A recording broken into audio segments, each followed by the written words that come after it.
Yeah, okay.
Hello, everyone.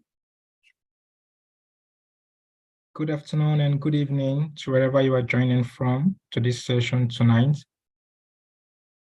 We've given sufficient time for participants to join across different locations, and we believe that those who should be joining late should make haste to be able to meet up so they don't get to miss much of the session for tonight. So this is the day 2 of the Preparing for Fully Funded Scholarships and Graduate School Opportunities session that this session. Just give me a minute, please. We've given sufficient.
All right, so sorry. So I had some connectivity issues streaming the session live on YouTube.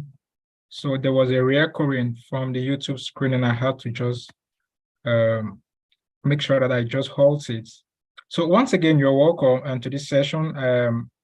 Yesterday, we had an interesting time with our speakers from Oyenka, from Joshua, Ikena, and Asiwaju as well. We focused basically on what you need to do to prepare for fully funded graduate opportunities and scholarships, either to the US or to the UK.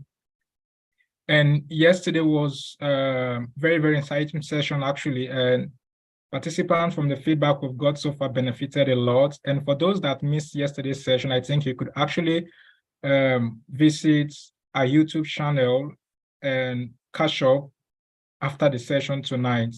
So yesterday we were able to lay a very solid foundation for all that you need to do to apply for graduate studies abroad, either for master's or for PhD, either for scholarships such as the Chevening, Commonwealth, Erasmus, Mundus, DAD, the Swedish Institute, or any kind of scholarship you want to apply to that is fully funded. Yesterday we sufficiently covered that.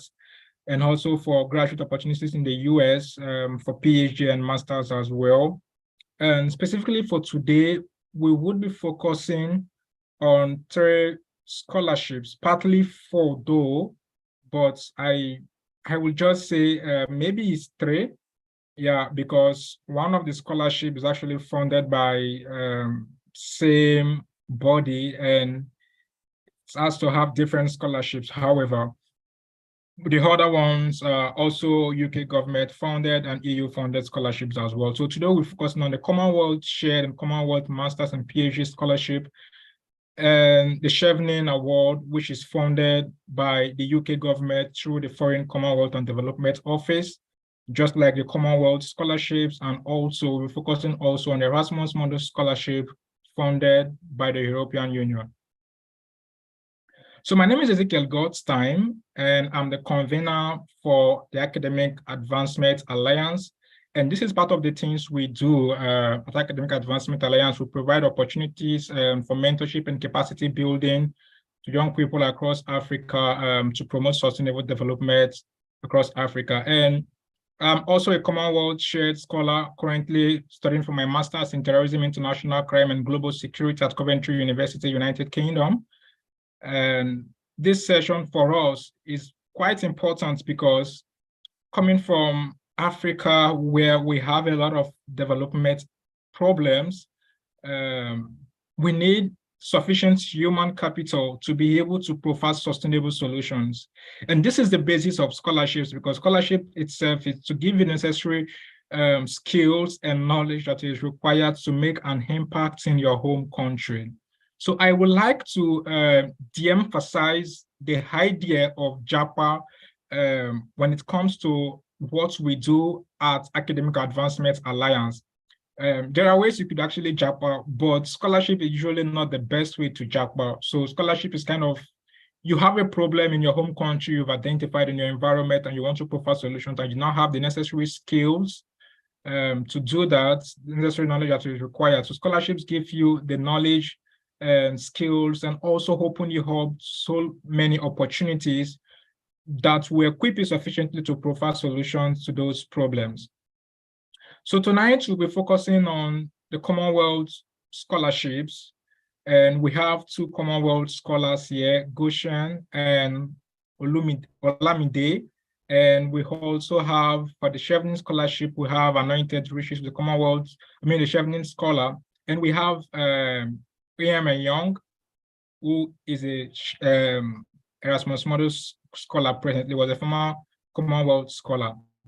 So tonight, I want to once again welcome all our participants and speakers to the session tonight. So please, if you are joining tonight, kindly go to the chat box and drop the location you are joining from, the city and country you are joining from. Thank you very much.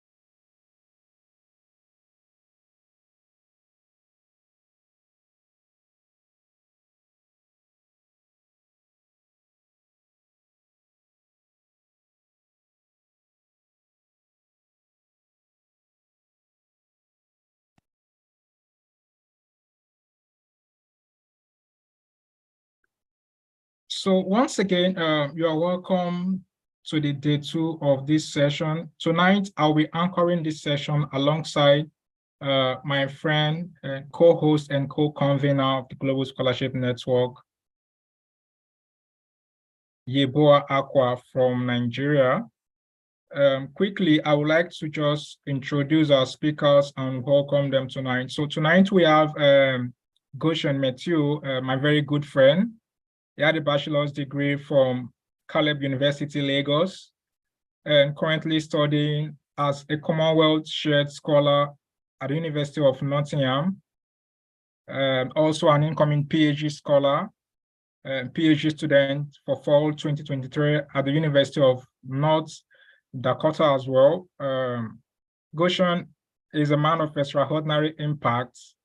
Having graduated top of his class, he has also won several awards like the High Scholar Initiative Award, the Education USA Award, Commonwealth Shared Scholarship for 2022-2023 session. He actually won multiple Commonwealth awards, but decided to go with the University of Nottingham Award and also a fully funded PhD scholarship in the US.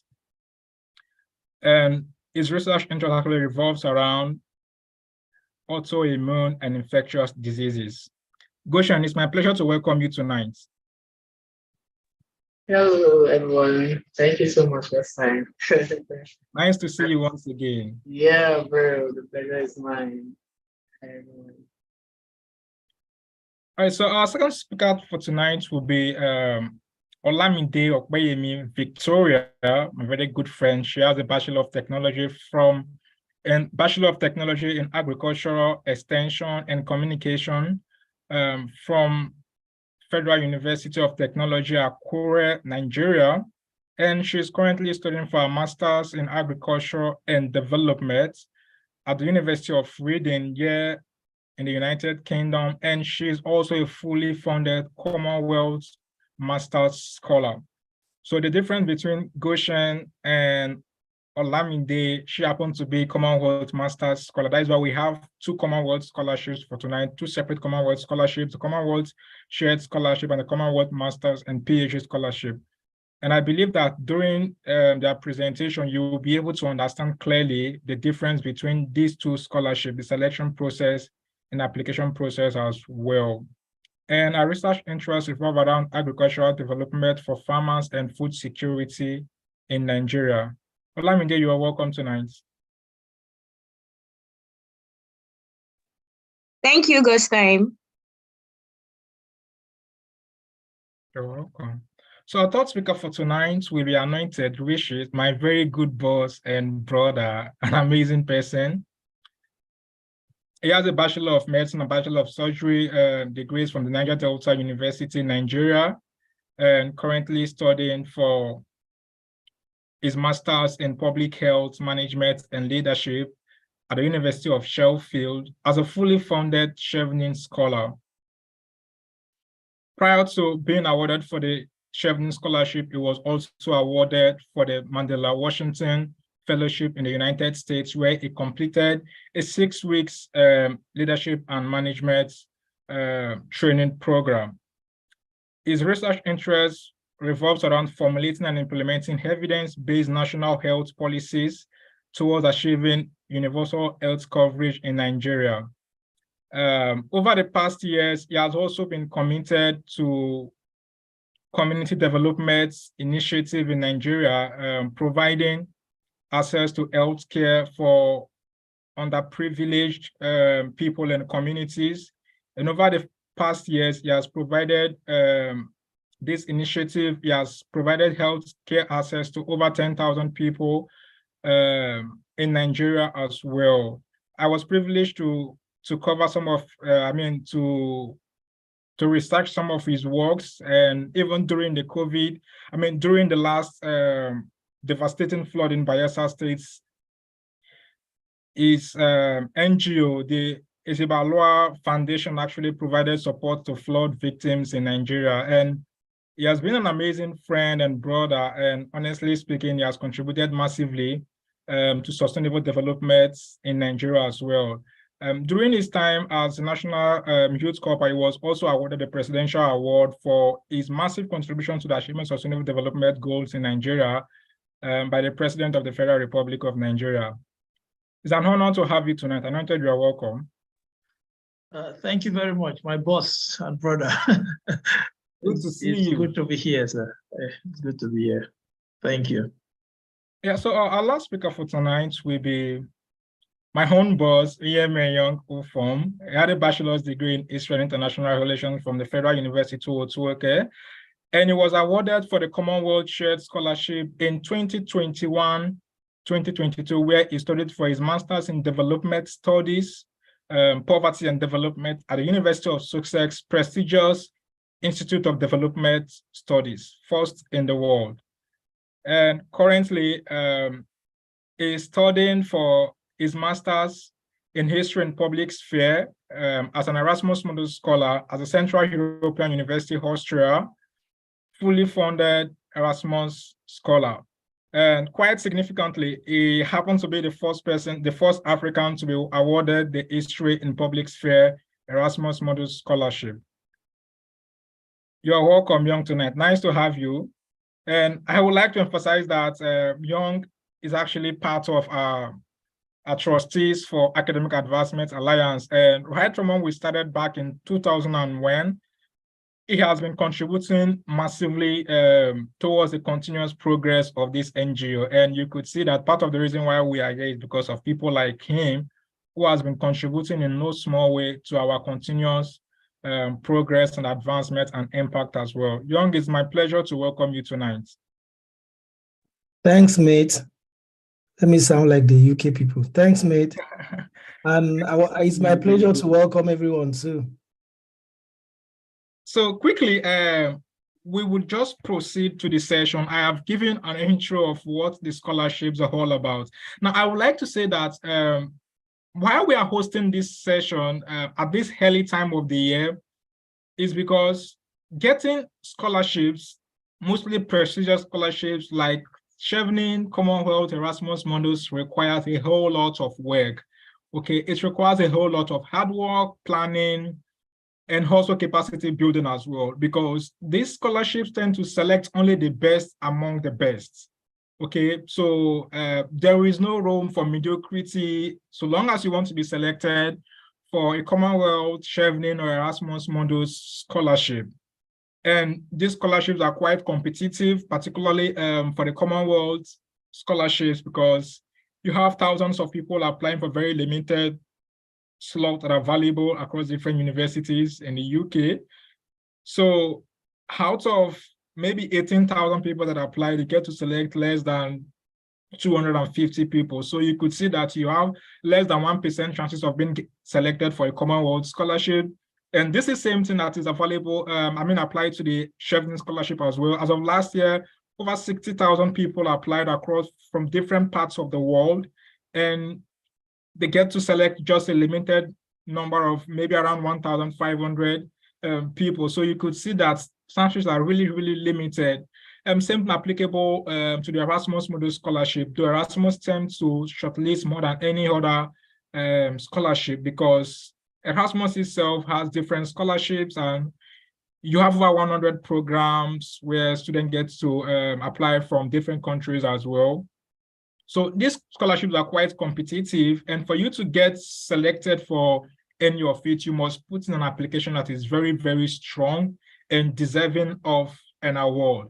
And that is why we're putting on this session tonight, and to be able to equip you with the right knowledge and skill that is required for you to start building yourself towards submitting a very competitive application that will be deserving of an award in 2023, 2024. Because for now, the scholarship process for 2023-2024 entry has actually closed last year. So this session is to prepare. So you start submitting your applications for scholarship from August, September to November, December through January 2024. And so those persons are probably applying for scholarships from this session. You are actually applying for 2024 entry. So you could see that we are making massive efforts to see that you get the right information to be able to prepare your applications on time, to be able to submit a very competitive application for 2024-2025 academic session.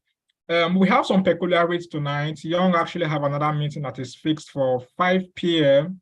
So I would like to plead with my other speakers, Goshen, who was supposed to be our first speaker, to give Young the opportunity to speak on the Erasmus Mundus scholarship and take questions, so he could quickly exit the session to join the other meeting that has been scheduled already. And I hope this will be fine by all.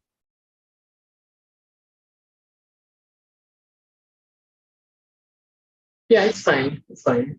All right. So, Young, I would like to welcome you to speak on the Erasmus Mundus scholarship. Okay, so I would like you to tell our audience what the Erasmus Mundus scholarship is all about, the selection process, the requirements, and the application timeline as well. As much information that you'll be able to give, and vital tips that will help our participants and audience tonight to be able to put in a very competitive application for 2024-2025 session.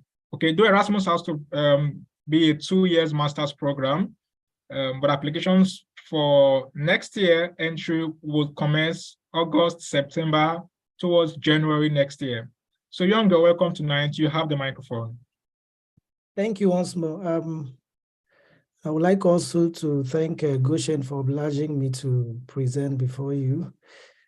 I have a meeting, I have a presentation meeting. We are doing a project here in Vienna, okay, studying the town. So the meeting's about now. It started by 4, so but I pleaded with them that I should join by 5 or anytime later. Then having said that, I did a little slide here. I don't know if it's possible for me to share my screen. Yeah, you can share your screen. Let me see that from the files.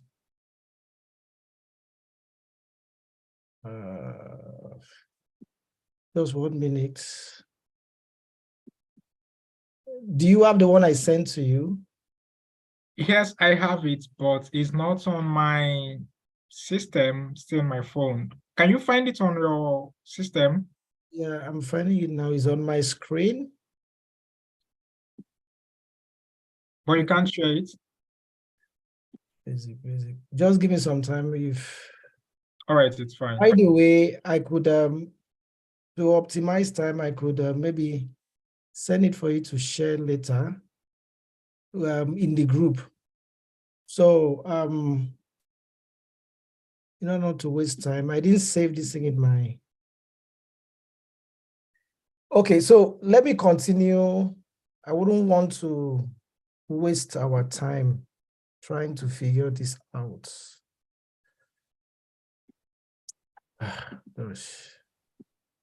Okay, so let me continue. So I do have something to present here. First of all, I want to thank you all for giving me this opportunity to talk to you about Erasmus Mundus scholarship application. And it's also my pleasure to welcome all my FEO comrades. I can see some familiar names here. Yeah, hello? Are you guys hearing me? Yeah, we can hear you. So I can see some familiar names and perhaps faces. And also it's my pleasure to welcome other of my friends from other universities. John, can you see my screen? Let me see. I exited this. Yeah, I can see your screen. Perfect. So please go to the next slide for me.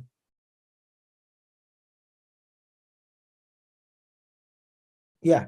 So briefly, and I would like to say, like Ghost time mentioned, prominent scholars or laureates have spoken to you, for some of you that were in yesterday's session.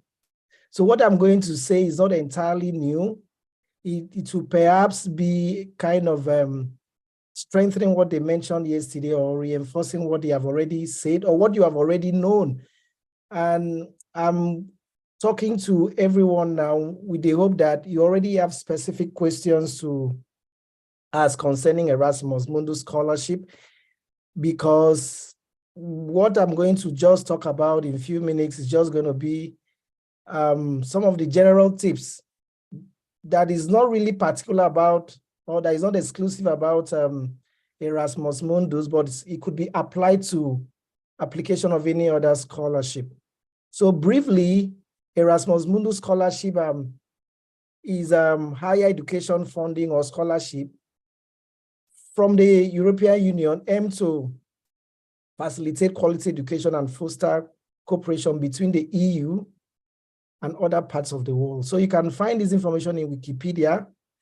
So the Erasmus Mundus scholarship is otherwise known as EMJMD, which means Erasmus Mundus Joint Master's Degree. So when you're doing your application, you could see, we'll go into that.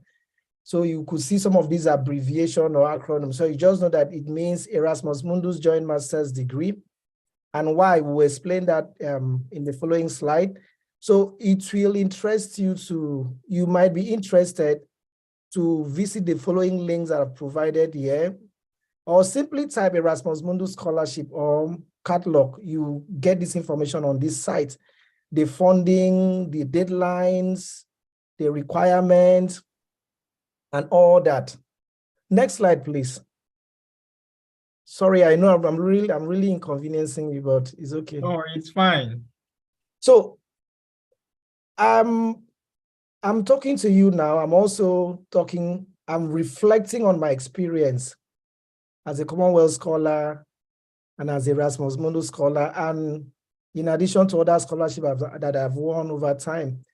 So these are some of the basic questions I asked myself at the time I applied for some of these scholarships.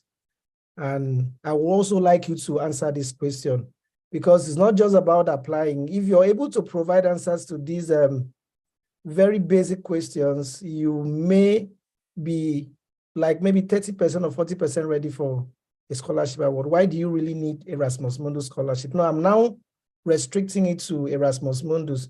Like I said earlier, it could be applied to any other scholarship. Why do you really need this scholarship to study abroad? Is it for JAPA? And my hope is that I'm talking to Nigerians. If there is any other person from any other national here, I'm sorry, we may not understand what JAPA means. So why did I infuse this JAPA into this?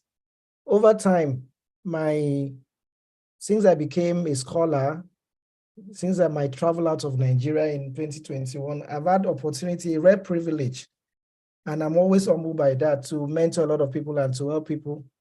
But it's not very difficult to discover or to find out who just want to leave Nigeria, who just want to Japan, not because they really want this scholarship. So based on the questions they will ask, based on some kind of the attitude and disposition to some of the corrections you made in the ISA really shows that they just want to leave, because the education or schooling tend to be the most easiest route to take. So if it is for JAPA, I think scholarship is not for you. You should rather look for some other routes, because some of these JAPA people, when they come around, they literally want you, or they literally want me to write their essay for them. And I just want to say this very early enough. If you're looking for scholarship, don't expect anybody to write your essay for you. You write your essay and you only submit it for corrections and for review, or maybe for corrections and review. And also, let me also say this, not as a warning, but as a disclaimer to say that studying abroad is not cheap. So don't feel that that is so easy. Oh, maybe you see someone post things on status, or it's not easy. Like, for instance, as I am now, I think this January is the most busiest month I've ever had yet. You know, I can barely count how many times I've really had time to rest. But this is what I sign up for. Sometimes it always come that time. I don't know for other scholars. I'm speaking for myself, by the way. I feel so tired. I feel like backing out. But I remember nobody sends me, like Boy Scout. Who sends you? You send yourself. So you need to stay put and do it. So these are some of the basic questions. Why do you need this scholarship? What do you want to study? If you're able to understand what you want to study and try to relate it with your undergraduate background, it will be very necessary. For instance, in Erasmus Mundus scholarship or catalog, you may not see any specific course that is related to you. For instance, I like using history, for instance. Even in Chevening, Commonwealth and other scholarship, other frontline scholarship, you may not see any scholarship that says history and international studies history. The only scholarship you see for history are institutional scholarships. For instance, I applied to University of Oxford now, Cambridge or Harvard, as the case may be, to do PhD or master's in history. So the university provides a certain kind of scholarship, maybe assistantship and all that. But if you talk about specific scholarship like Chevening that you see history, no, it's not there. But only that you need to apply your knowledge of history to interrogate some of these matters. Like I did development studies. Yeah, so there are a lot of components of development that you can use history to examine. So this is what it is. What do you want to study? And how is it related to what you did in your undergraduate studies? How relevant is your proposed study? How relevant is the proposed study to my career or to your career? You should be able to answer this question. Where and how do I get the funding? So now this is somewhat quite general. So when you know the preceding questions, or when you ask yourself the preceding questions, you now come to a point where you say, okay, now I have decided to study abroad or to do this course or do development studies, to do international development or whatever course that you may find. How do I get funding for it? And what am I willing to sacrifice? So it's not cheap, like I said earlier. Having full funding for scholarship or for education is not cheap. There'll be a time that you need to spend the whole day writing, and you need to do a whole lot of research, because like God's time said, every scholarship, every sponsors, Chevening, UK, France, and all, the aim is to raise manpower, to raise capacity to combat global challenges and problems. And all the problems or global challenges are embedded in the Sustainable Development Goals. So Sustainable Development Goals or development study is such a broad field that anybody, any field is accommodated. So it will require to do a lot of research, to sacrifice time, money, a lot of disappointment here and there, transcripts. So just name it. When you just start the process, you will encounter some of these challenges that you never envisage. And your ability to surmount some of them, or most of them, or all of them, is or are the sacrifice that you have paid to achieve what you want to achieve. God's time, next slide, please. So why Erasmus? Permit me to be very biased here, and without meaning to disrespect my eminent Commonwealth scholars in the house and other Chevening scholars. So there's this very pertinent, very basic argument among scholars, which scholarship is the best. So if you ask me, I'll give a very biased and quite maybe very selfish opinion on this. Erasmus is the best scholarship ever. You know, it's subject to my own view, by the way. So other people have their own view. But either ways, every scholarship is scholarship. Erasmus is the most flexible and most decentralized scholarship in its selection process. So Erasmus, unlike the Commonwealth Masters and Chevening, which has a centralized selection bureau, Erasmus is so decentralized. Maybe perhaps they borrowed this idea from Commonwealth shared, because they have this same procedure. So schools nominate and give to European Union. So this is how this is how it is. Erasmus, if you go to Erasmus catalog, you see funny names. Like my program is HIPS. HIPS don't lie. CHIPS, all those. So you see funny names. So what happened is schools come together. University of Cambridge, CU, and all that will come together and form a program, and just formulate a program and get funding from the European Union. And that is it. So most program has 5 years funding. Like my program now, the current funding will expire in 2025. And now they will now subscribe again. Or that's why if you are an ardent hunter for scholarship, you see that if you go to Erasmus catalog this year, if you go back to the catalog next year, you see most programs are not there again. You see new programs.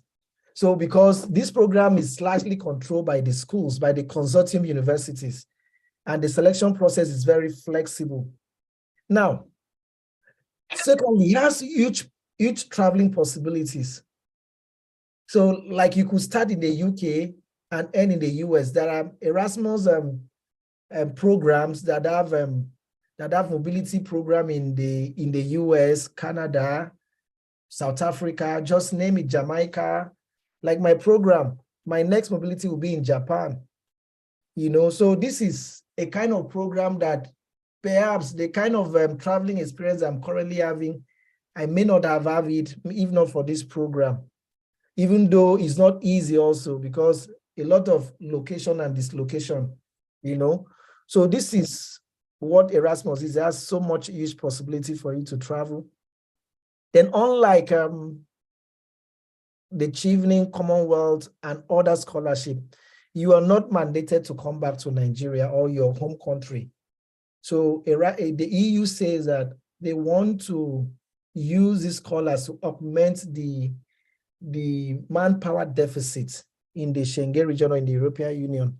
So the possibility to gain joint and multiple master's degrees. Then this is another important thing.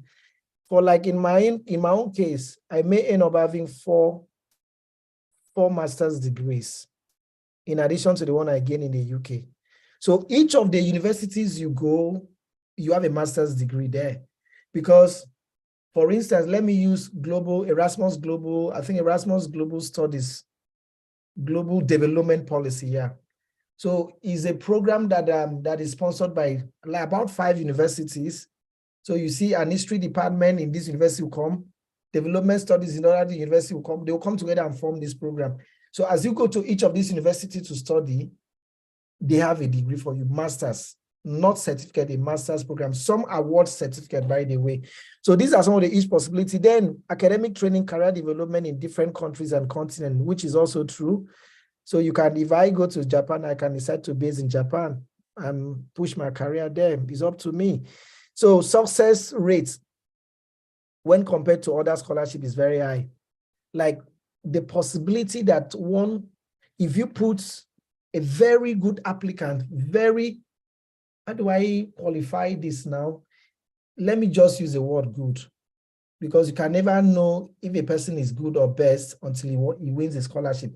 So let me use, for instance, if you put myself and maybe Goshen or God's Time now, yeah, to apply for Chevening, one applies for Commonwealth, one applies for Erasmus. The possibility is that the one that is applying to Commonwealth, to Erasmus will get it. Because like I said, it has a very decentralized process. If I apply to the department and the department finds you worthy, that is it. That is it. So the department now sees, oh, I will like this application, we like your proposal, they now recommend you for this scholarship. But Chevening will go to a central process, a central selection process. And so they will bring everybody, the embassies in Nigeria will gather all the 70,000 people in Nigeria and begin to assess them. And now, so this is it. Please, the next slide. I don't want to take much time. Please, while I'm saying this, if you have specific questions, like I said, keep them in mind and just ask after this. So things to keep in mind while applying. So identify the course. Like this is a link for the catalog. Erasmus has well over 180 programs, if not more than that. So if you just go there, browse through it, like I said, a lot of research is required. Go to the website, read the information there, read the requirement. You will require, one of the key requirements for Erasmus is a proof of residency. So just read what is required. Some programs requires research proposal, some does not. Some, all they just need is motivational letter or personal statement. Can you hear me? Yeah, I can hear you. Just a minute. So all the information that you're mentioning, we're dropping them on the chat box so participants could actually check the chat box, to get the links. Okay. Yeah. Okay, so identify the course and the program there. Then we also have to keep in mind, what problem are you trying to solve? There are so many problems. Like I also said, I believe I'm speaking to Nigerians and other nationals here. There are so many problems in Nigeria. Development problems, like the issue of electricity, poverty, even in this election, terrorism. I know I've had the opportunity to read God's Time's work. Terrorism, super problem, So just identify a problem you want to solve. And I bet you, like I said, every problem is encapsulated in the Sustainable Development Goal. Be it in law, whatever problem is there. So just identify a challenge in your society and use that to write your personal statement or proposal. Idea, how do you intend, having identified this challenge or problem, how do you intend to solve it? So the idea, just put it there in your essay, your practical solution. What practical solution?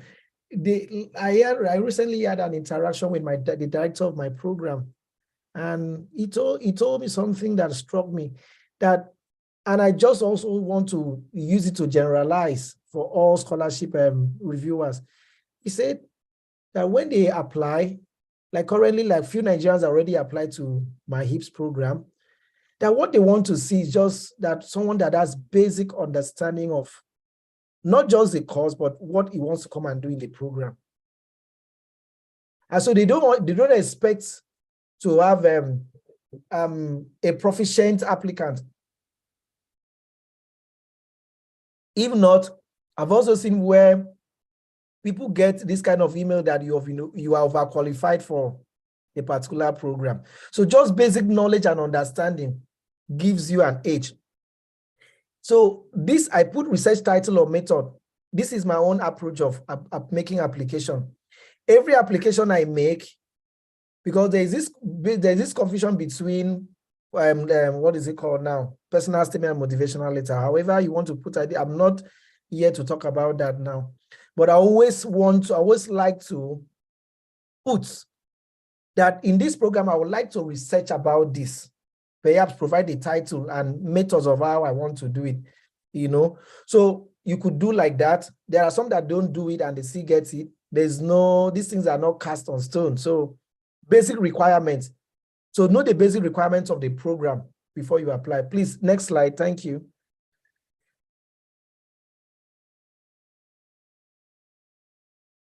Let me just hurry through.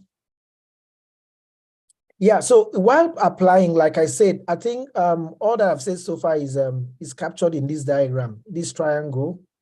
So for you, when you are applying, keep this in mind. What is your mission? What are your goals? What values do you expect? Or what are your expectations? Are you expecting to use this as a route? For me, JAPA should rather be the unintended consequence of applying for a scholarship. So the basic thing is to just come get this capacity. And apart from that, get to understand what this inclusion and diversity really means, because you'll be exposed to meeting people that you never dreamed that you meet in life. People with certain mode of thinking that you could ever imagine that this kind of thing existed.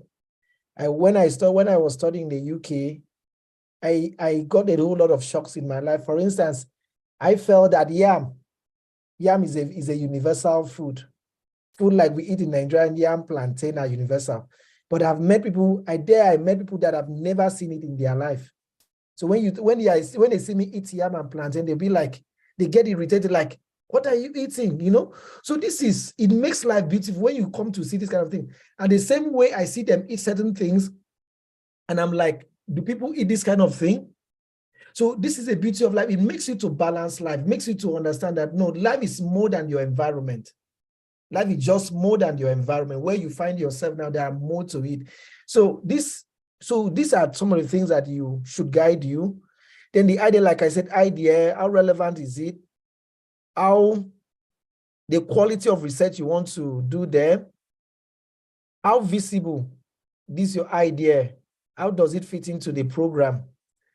How creative? Because in most programs, or in most requirement, when you're for some programs, they will tell us how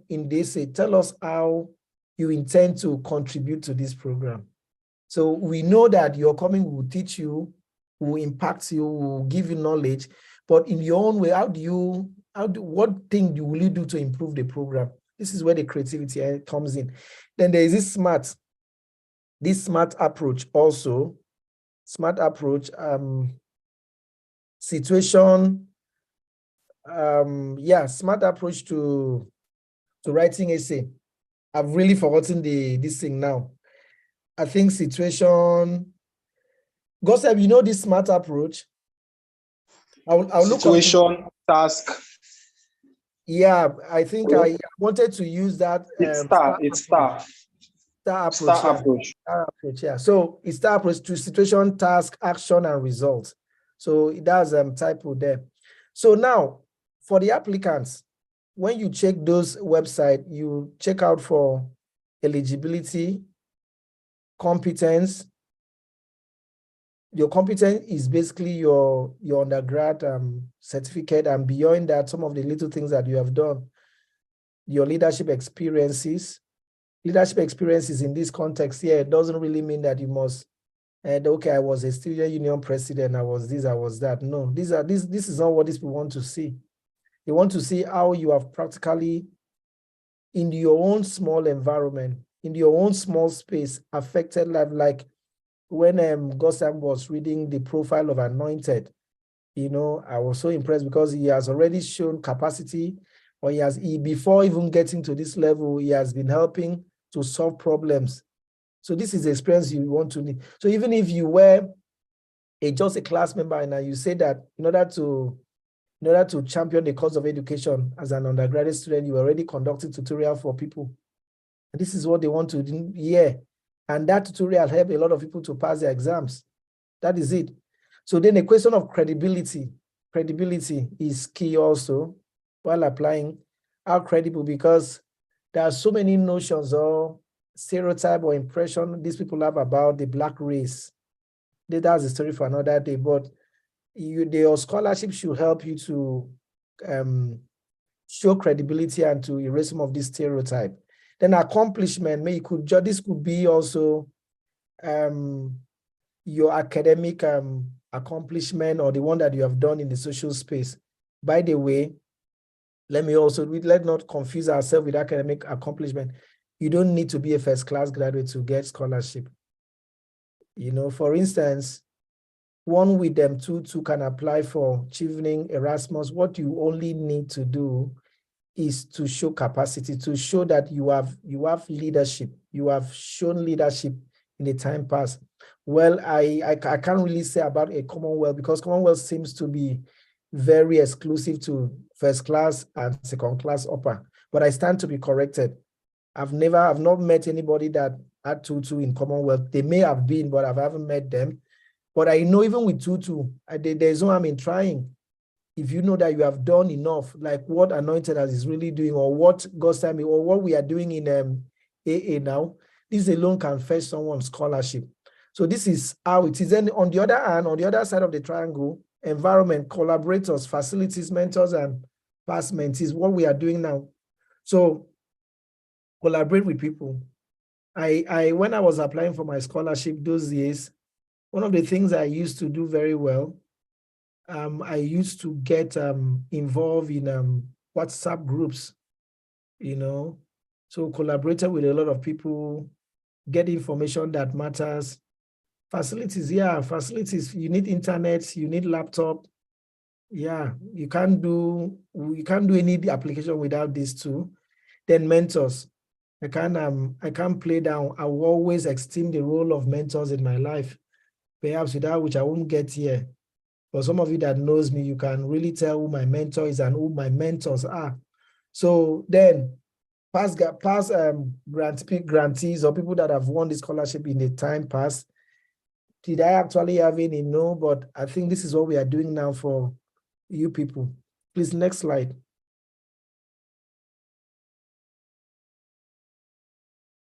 So I'll just quickly read this so that to save time. Consideration for essay, another typo here, essay writing. Sorry, I wrote this thing within an hour or two or so. So pardon my typos here. Connect your essay to objective of the program. Nuance your essay according to the course requirements. I've said it in the time. Your proposed research must be unique and innovative. When you are applying, ethical consideration must be detailed. For instance, if you are, for those in the sciences, I don't think, even those in the humanities, because I remember one of the questions they asked me during this IPS interview, because of the kind of research I proposed, was, am I going to deal with the ethical questions around it? I proposed to use historical methods to engage and examine issues of child poverty in Nigeria, in my community, use the dynamics of history. I remember Professor Maria, my interviewer, asked me to tell her more about objectivity. What ethical consideration do I have in mind? Because issues about children are very sensitive. So what are those things that you must know these things. So for even those in sciences is key. You may not necessarily need to put this in your essay, but it could just be a question that you should be ready to answer during your interview. And again, most courses in the Erasmus don't have interview components. As you see how flexible the thing and relative the thing is. I know of a friend that I met in the UK at the Commonwealth events, like the one Goshen and Gossam is about to attend on the 6th. we got talking, he's like from Akwa Ibom State. And I introduced Erasmus to him. He applied and won. It is currently in Belgium. He did not do any interview. So this is how it is. It's so flexible. Some do this and some don't do it. So again, you need to also consider your proposal should be easy to read and competitive as well. Read instructions carefully. While you are applying, just read instructions very carefully. Complete all fields on the form. Upload application form and other relevant documents like transcript, reference letter if required. For some program, you need to submit the reference letter after submission. Some you could upload it with the application. So it depends. When you get into the process, you know better. If possible, invite mentors to read completed application before submission. This one is as clear as anything. Please, next slide. Thank you.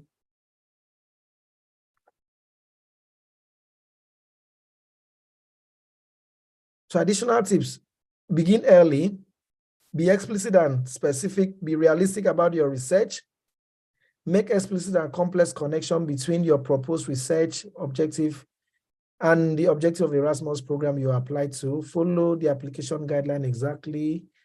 If rejected, revise your proposal and reapply again. This is it. So there are people that I've met a lot of people. I've met few people, not a lot of people, few people that got their scholarship on the first application.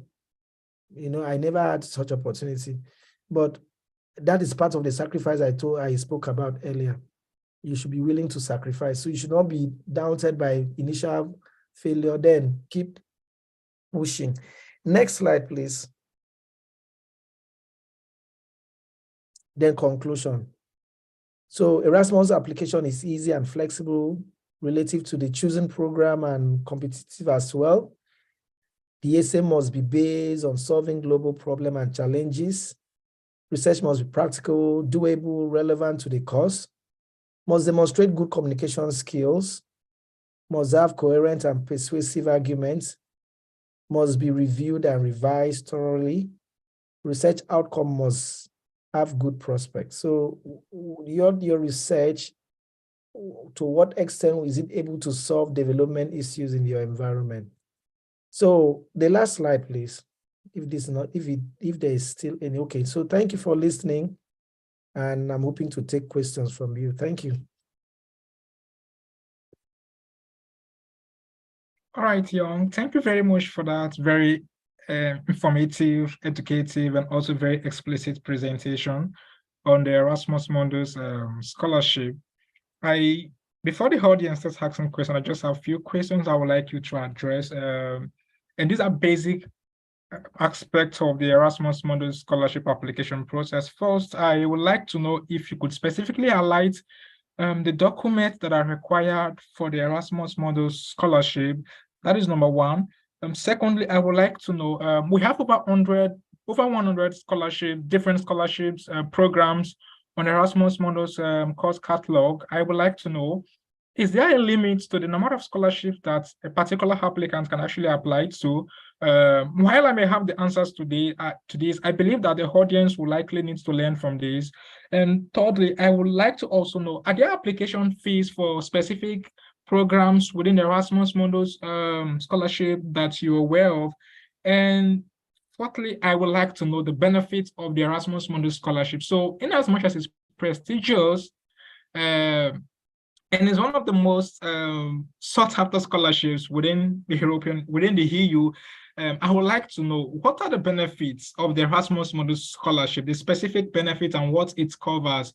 Okay, you may not actually mention specific amounts, okay, but I would like you to highlight the components that the scholarship actually covers. Thank you. Okay, sorry. I didn't have a notepad and a pen with me, so. Okay, so the first question. Oh, but it's okay. It's okay. So let me take one. If I need, I'll just tell you to remind me of the question. So I think I was able to take about the document. So basically, straight away to the point, one of the most required document in Erasmus is what they call certificate of residency, and that certificate is often given by local government. Like my own, I got my own from Bayelsa State. So what certificate of residency means, if you read more about Erasmus, like I recommend you should do, or those applying should do, you see that Erasmus is divided into 3 components. They have partner universities, I think partner country, and one other this thing. So for instance, partner countries, partner universities, program countries and partner something. Program countries, I think where the universities are domiciled.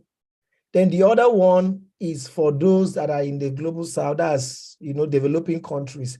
So for those from developing countries, you must show evidence that you are actually in the developing country, which is proof of residency, So I think why that is not a requirement for the program.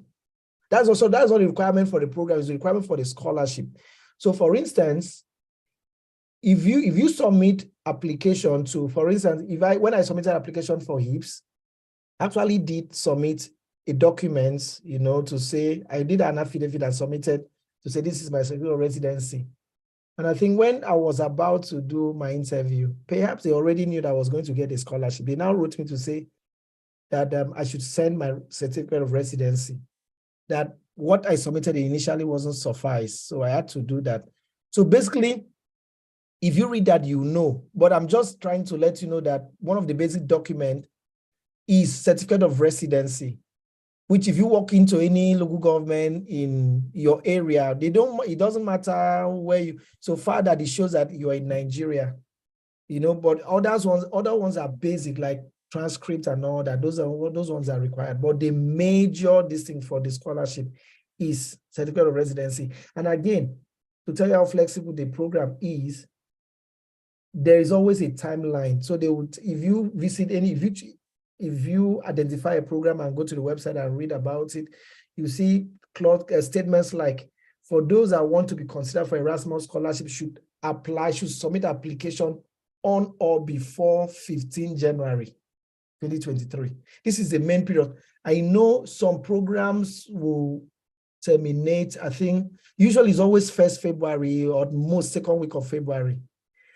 So like in my program, we have self-funded students.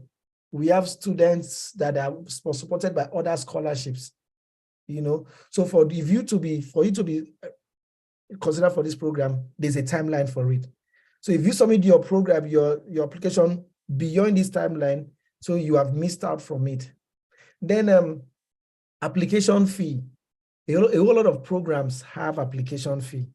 Some do not have. Like in my own case, my program has had application fee. I paid application fee for it. But like I said, so these programs are managed by universities.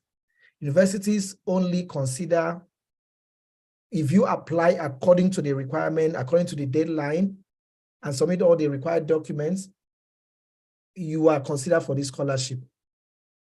I've also applied to Erasmus scholarships, a lot of Erasmus programs that tells me, oh, we found you too good. Like EMAX, we found you too good for this program, but unfortunately we couldn't offer you this scholarship. You have the admission already, but please let us know by so time if you want to continue as a self-funded student. Waiting concern me, I leave them because that's not my business, So if you start to do this, you get to understand better. So some have application fees, some do not have. Then Gossan, please remind me another one. Okay, the number of scholarships, if there is any limit. Okay, so the number of scholarship. Number of applications one can actually submit. Okay, yeah. So a number of application.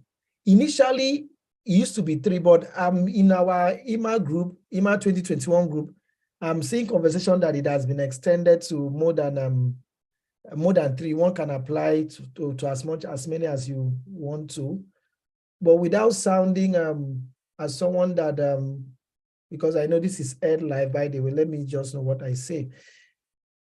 It's up to you to decide how many you want to apply. It's up to you. So, but if the program says 3, it used to be 3. But I don't know, I can't say for sure what the status is now, but I know those information should be on the website if you check. So I'm not sure. At the time I applied, the rule was 3. It was boldly written on the website, 3.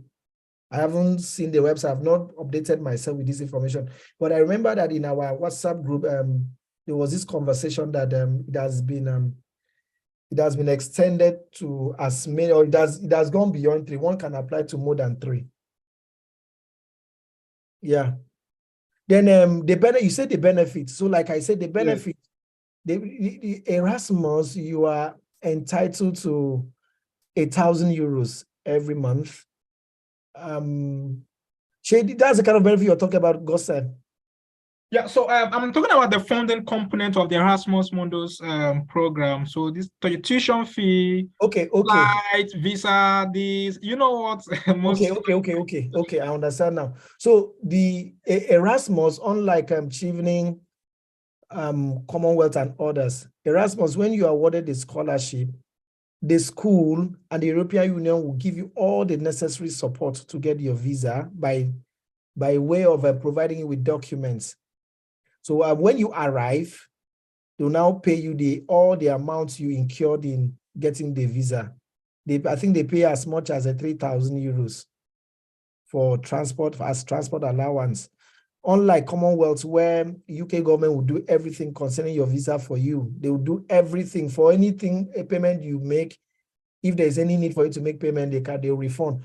But Erasmus is not like that. They'll allow you with your visa challenge, with your visa problem. Like me, I had a lot of visa issues while, so, but they will always be there to support you with documents, with everything, but no money. So when you come, they will give you, then the stipend is €1,000 every month. Then it's a fully funded scholarship.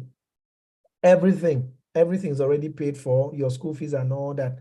Then all this travel that you do, all this travel that we do is at your own expenses. But what they do is they help you to secure your visa and help you to pay your flight. They help you to pay your flights early. What I mean by that is if you're traveling, let's say I'm traveling in July, they'll get all my document ready by now so that I could get a cheaper flight to my next destination. So I think that is it. So when you arrive, you will be paid all that you have incurred for your visa and monthly stipend and everything, all the support that you could ever imagine will be given to you. All right, so thank you very much. So before I start taking questions from the audience, just to briefly add to what you I think I saw a few questions here.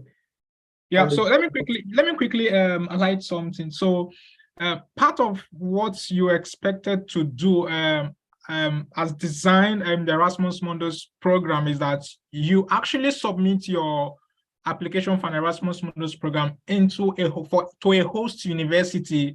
So let's assume that University of Glasgow is the host university for the IMSIS program, or you're applying to University of Bayreuth for HEMAS or any other university. So the application fee that you pay is not actually for the Erasmus Mundus program itself, but it's the host university's admission policy that you must pay an application fee while you are applying. So you make this payment alongside before you submit your application. Before you are able to submit your application, you would pay the application fee. And in most cases, they do not provide waiver for the application fee. However, you could request for a waiver if you want to try the luck, okay, but it's worth it for you to pay the application fee. And then just to add once again that because the process itself is organized centrally with a coordinating university, so you submit basic documents like your transcript, your English language proficiency, depending on the requirements, if a waiver is provided for those who have had the undergraduate studies in an English language speaking countries, or you've had your undergraduate studies in an institution where English was the medium of instruction, you could actually have a waiver for that, okay? So this actually revolves around the university admissions policy. So for you to apply for an Erasmus program, first you will need to visit the program you want to apply to, check the host university to know the requirements and make sure that you are meeting the requirement, because the application process for admission itself is different from the scholarship selection. After you've admitted to the program, there's a different committee that will actually select candidates that have been admitted and shortlisted for the scholarship as well. So I think this is quite important. You may not get all the information that you need on this session. Please kindly go to the chat box. The Erasmus Mundus catalog link has been provided. Kindly make use of it after the session. So we will now, maybe in the next 5 minutes, take questions. Just take 3 questions. So if you have a question. Let me take this question. So again, like you said, I will also emphasize, you may not really know what to ask until you start the process, until you go to those websites. So in some, Gossam has said it all, but you may not really know what question to ask until you start going to those websites. Yeah. So there's a question here. Yeah, wait, let me see if I want to be sure I'm not missing any question. Okay. Okay, so now, so there's a question here that says, at what time did you pay the application fee? After award, scholarship, or so application fee is paid when you're applying, and you cannot be processed. Your application will not be processed without application fee to not be submitted. So when you're applying, they will tell you, like in my school, see you like Gostam said, there is always a host university. Maybe the university that initiated the idea of this program, they will become the host. So when you're applying to this university, there's an application with a university policy. So you have to pay 30 euros you have to pay 30 before your application will be attended to. If not, if you like write all everything without this payment, it will not be considered. So you pay at the point of application. So it's a risk or sacrifice, like I said, sacrifice that you're willing to take, because we are applying, you're paying this fee, not even aware, you're not even sure if you get it or not. So you're just taking the risk. It's a calculated risk. Okay, there are a few other questions I would just like to read out. There is one says, an H&D holder. Okay, I would not like to mention the option, but graduated with 2.9 on 4.0 scale, and it says lower credits. Okay, have like 3 years of experience. Can he apply? And then second one is, how much did you pay for the application fee? I think some of these issues has been addressed. Yeah, so I've addressed this here. So for the HND, I'm not so sure, but there's one principle that has driven my life over the years. I don't believe in limitation. I don't believe in limitation. I've met someone in the UK that had HND was a Chevening scholar in my school. So, but I can't say for sure if there is any university with regards to Erasmus. But again, how will I know? Because when I go to Erasmus catalog, I only go to search for program that interests me, that has to do with history, that has to do with that is about okay, let me use the word social sciences and humanities. And I know HND ideally is not a social science thing. It should be engineering and all that. But you only know this when you go into those programs, begin to search and write them emails, for God's sake. This is another key thing. So if you see a program that you like, let's say computing engineering, blah, blah, blah, you like this program, and you know that I have HND, and they say BSc, please, these people are very responsive to email. Write the course coordinator, the course director, whosoever, that they will provide their emails, their name and everything there. Write them an email to make this inquiry. This is my challenge. How does this work? And they will respond to immediately to tell you, okay, you can. It has worked for me severally. I know a lot of waivers I got, like Gostam said, if you go there and see an application fee, you know that you don't have this money, I really need to apply for this program. Please write them an email to say, I am from Nigeria. I don't look at my situation. I don't have this money. Can it all be? right, Young. I think our time is fast spent, so we would like to just move to the next speaker quickly. Just want to add here that over time we've seen H&D holders being selected for the Erasmus Mundus scholarship, and even people with 2.2 has also been selected, but in some cases with a master's degree or reasonable work experience or sufficient volunteering experience as well. One of the best places you can actually get information on the Erasmus Mundus scholarship is to go to Facebook and search for Erasmus Mundus Nigeria, join the page and follow up. All the information you need to apply for the Erasmus Mundus scholarship is provided by the Erasmus Mundus Nigeria Association. So quickly check that on Facebook and you'll be able to apply. So thank you very much, Young, for that very educative session. We sincerely appreciate your time and everything. Thank you very much once again. Thank you all for having me. So we'll quickly move to the next speaker for tonight.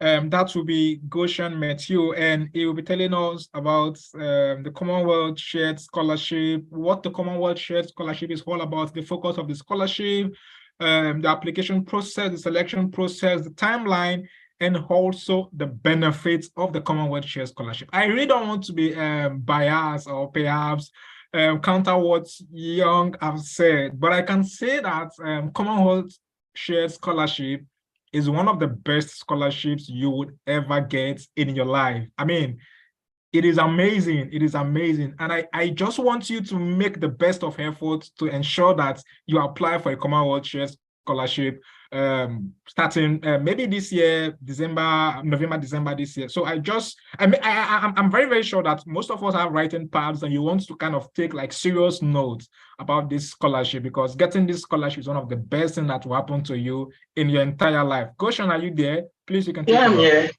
I want to start by saying thank you to Young. I mean, he has said a lot of things that you can even apply to other scholarships, really. Yes, but I don't know if you're still on the call and Jerry, but thank you so much. I want to share my screen. I don't know if it's possible. Yeah, I did one slide share. This morning. Yeah, you can share actually. Share my screen. Share. Can you see my screen now? Yeah, it's actually coming up.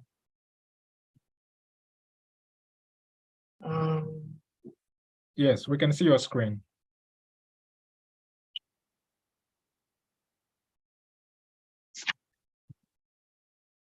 Yeah, is it on now?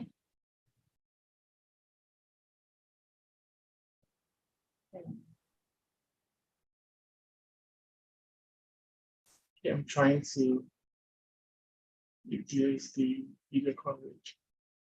Okay. Just give me 1 minute, please. All right.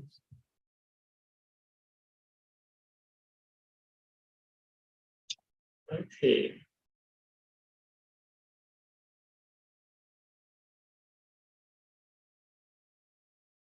So yeah, good afternoon, good evening, good morning, wherever you're joining. I don't know if you have people outside in this call. So my name is Goshen, just like Gus Time has introduced. So I'm currently a Commonwealth scholar at the University of Nottingham, and I'll be walking you guys through practical steps you guys can take to position yourselves to win the Commonwealth Shared Scholarship. So like Gus Time and Young has said, like we have the Commonwealth scholarships, like they have different scholarships that they, in terms of masters and PhD, and in terms of, the application process and the selection process. But for the for my presentation, I'm going to just based on the Commonwealth Shared Scholarship.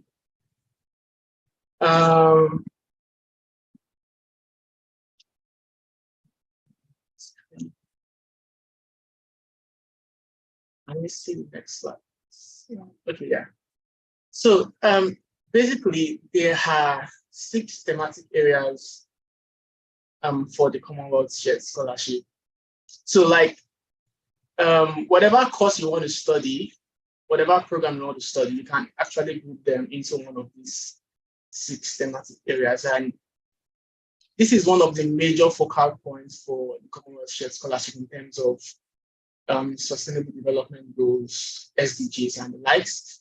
So because this is very important, because the thematic area you choose, you must be able to show linkages all through the essays that you would write.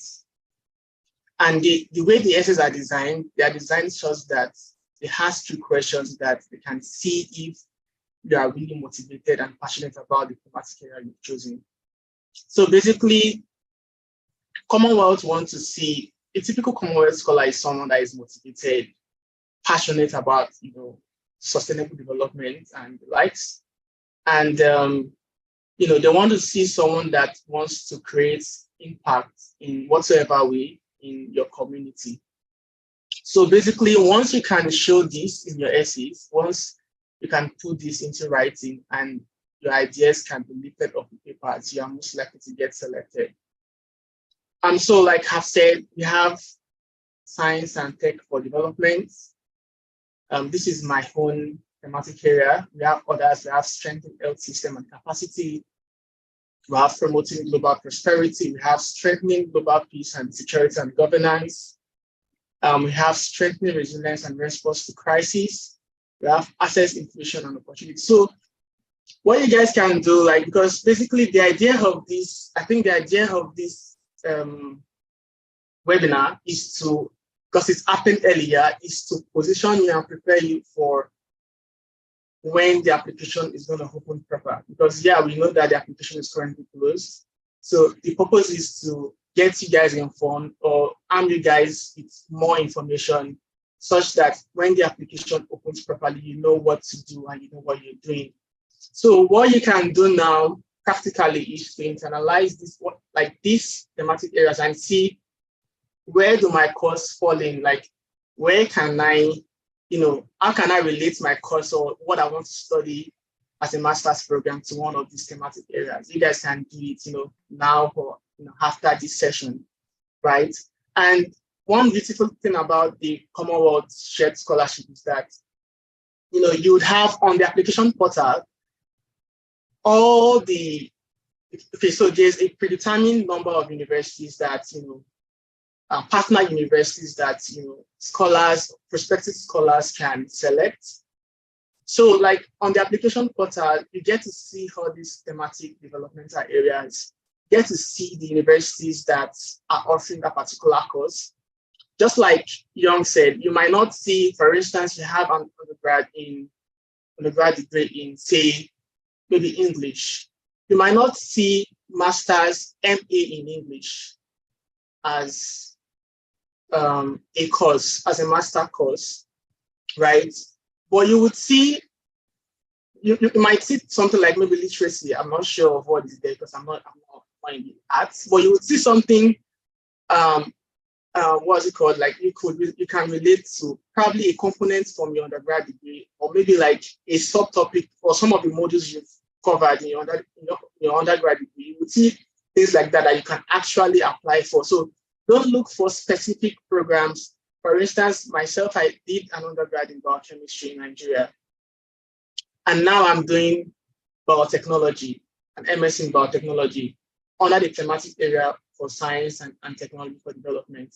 So biotechnology, it's not biochemistry, but some of the principles in biochemistry, I'm relating them to what I'm doing currently in biotechnology. And that is what I used to write my essays. If you think about it critically, so biotechnology is more like the application part of biochemistry, because some of the techniques that I didn't know how to use, while being an undergrad student, there are some of the techniques that I was not taught, or some of the equipment that I was not exposed to, which are definitely very useful to solve or advance science or solve problems, is what I'm learning now, right? So there was a knowledge gap, right? Just like Younger said, and you might have heard previously from other speakers. Fine, Nigeria has lots of problems in terms of technology advancement, in terms of inclusion, gender balance, whatever the case may be. But the issue now is that identify the problem, see what you want to do to address the problem, what skills you want to get. All these thematic areas encapsulate the different, any course that you can ever imagine to study. If it's gender equality, if it's if it's literacy, if it's law, or whatsoever, it's encapsulated there. So one thing to do is to internalize and see where you fall in. And the beauty, as I've said, is that on the application portal itself, you would also see like these thematic areas, and you see related courses and related universities that you can choose, which makes it easy for you. So you don't want to apply, because definitely you must apply to a partner university that is open for application for that particular year. There might be an instance where, say, maybe University of Nottingham is not funding, there is no biotechnology program for University of Nottingham for the next application cycle. So you want to check, is biotechnology also there for the, so you will end up applying to, say, writing your statement of purpose to University of Nottingham while that program is not being funded for that particular year. Well, mind you, it's very explanatory when you get to the website. It's like everything is there. When you just open the website, you see like these thematic areas. You see the universities that are open for that year and the courses that you apply to. So one key thing to winning any scholarships is that is for you to get acquainted with what they want. You need to know if you meet the basic. There are some basic requirements for every scholarship that you don't want to play with. Like some basic things that you must have. Like we know fine that miracle happens. Like there are exceptional cases where let's say in terms of maybe grades don't always matter. Yeah. So like there are exceptional cases where you have like a 2-2, you still get it. But still there are still some basic things that you need to have for every scholarship, be it Commonwealth shared, Commonwealth Masters, Commonwealth PhD, as the case may be. So I'll be talking on Commonwealth shared. So these are some of the things you might know already, but I'll just reemphasize it again. So you just know. So you must be a citizen of the Commonwealth nation. Obviously, Nigeria is part of it. And I think there are about 54 Commonwealth partner nation and country. So you can check this up on Google or check this up at Commonwealth official site. You see the list of countries there. So because why this is important is because at the stage where you submit your application proper, you'll be asked for a proof to show your residency or something like that. And if you don't have that, you're going to shoot yourself in the leg, because no matter what you've written, they will not consider you because they don't know if you are actually from Nigeria or from anywhere you claim to be that is part of the Commonwealth nation. So like I've said, you must be available to start your study. I put 2024 here because obviously the cycle is closed for 2022/2023 intake. So, we're anticipating for the next cycle. So you must be available to start to begin your studies by this date.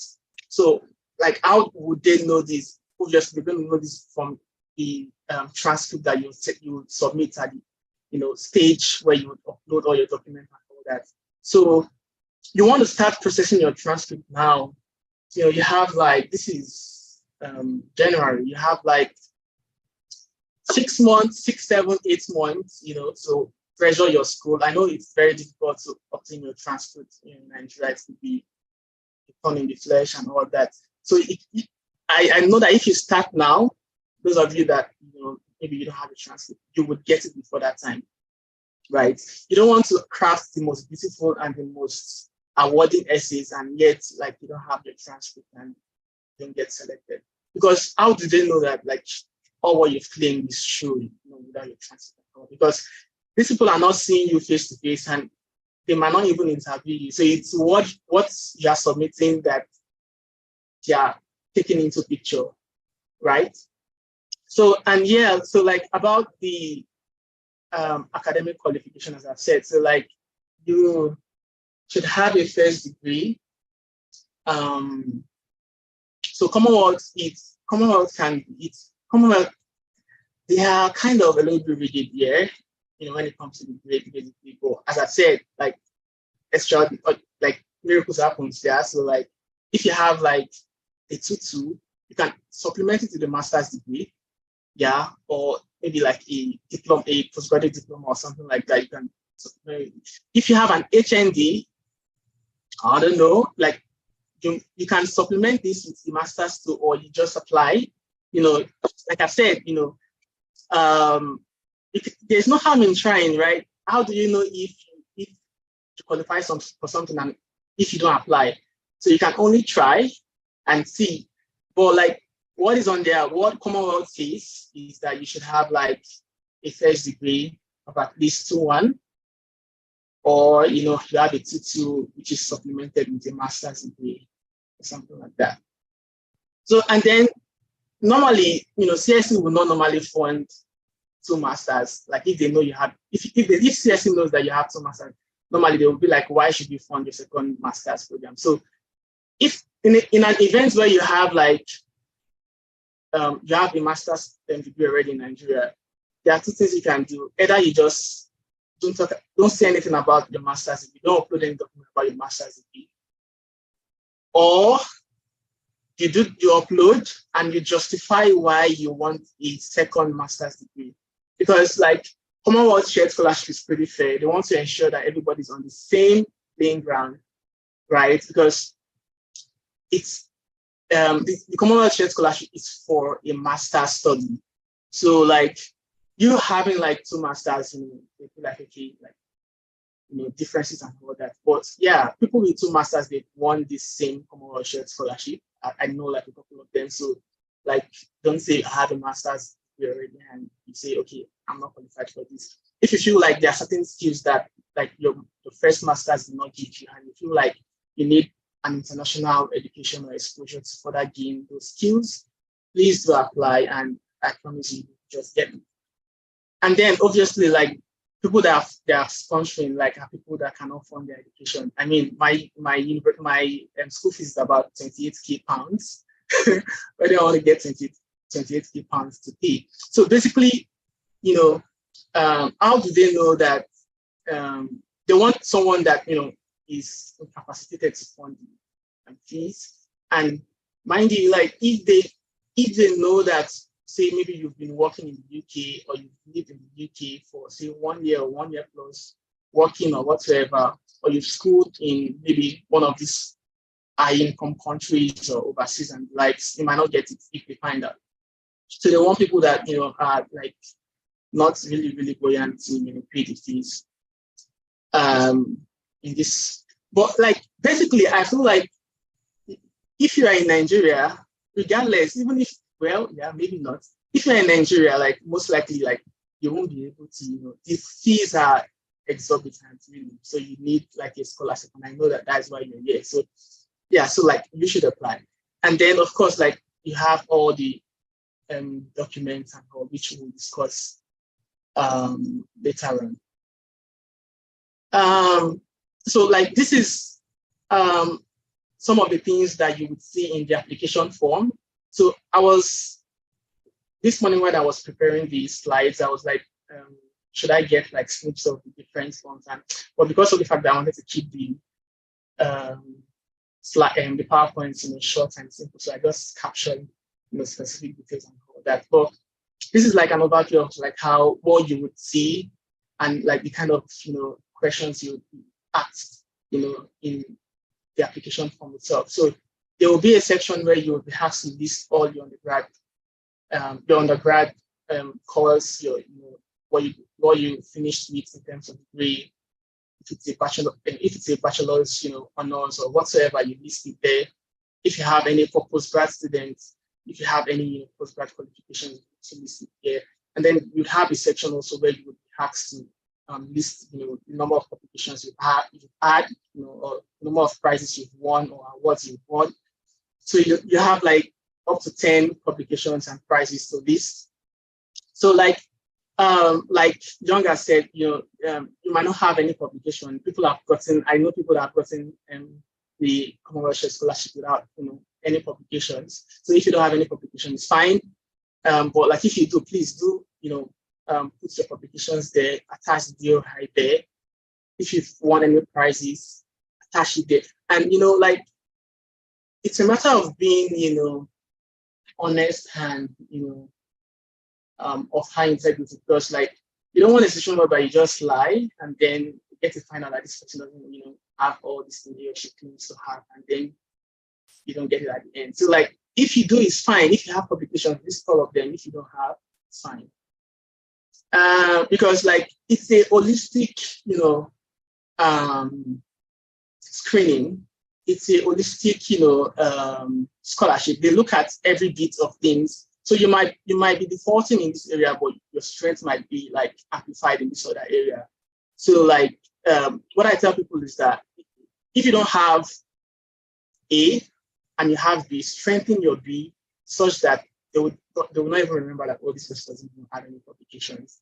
You understand? So like there are people who have publications and they even get scholarships. There are so many of them, So publications, having a publication or having like say first class in quotes is not like the gateway to winning scholarships, just like Young said.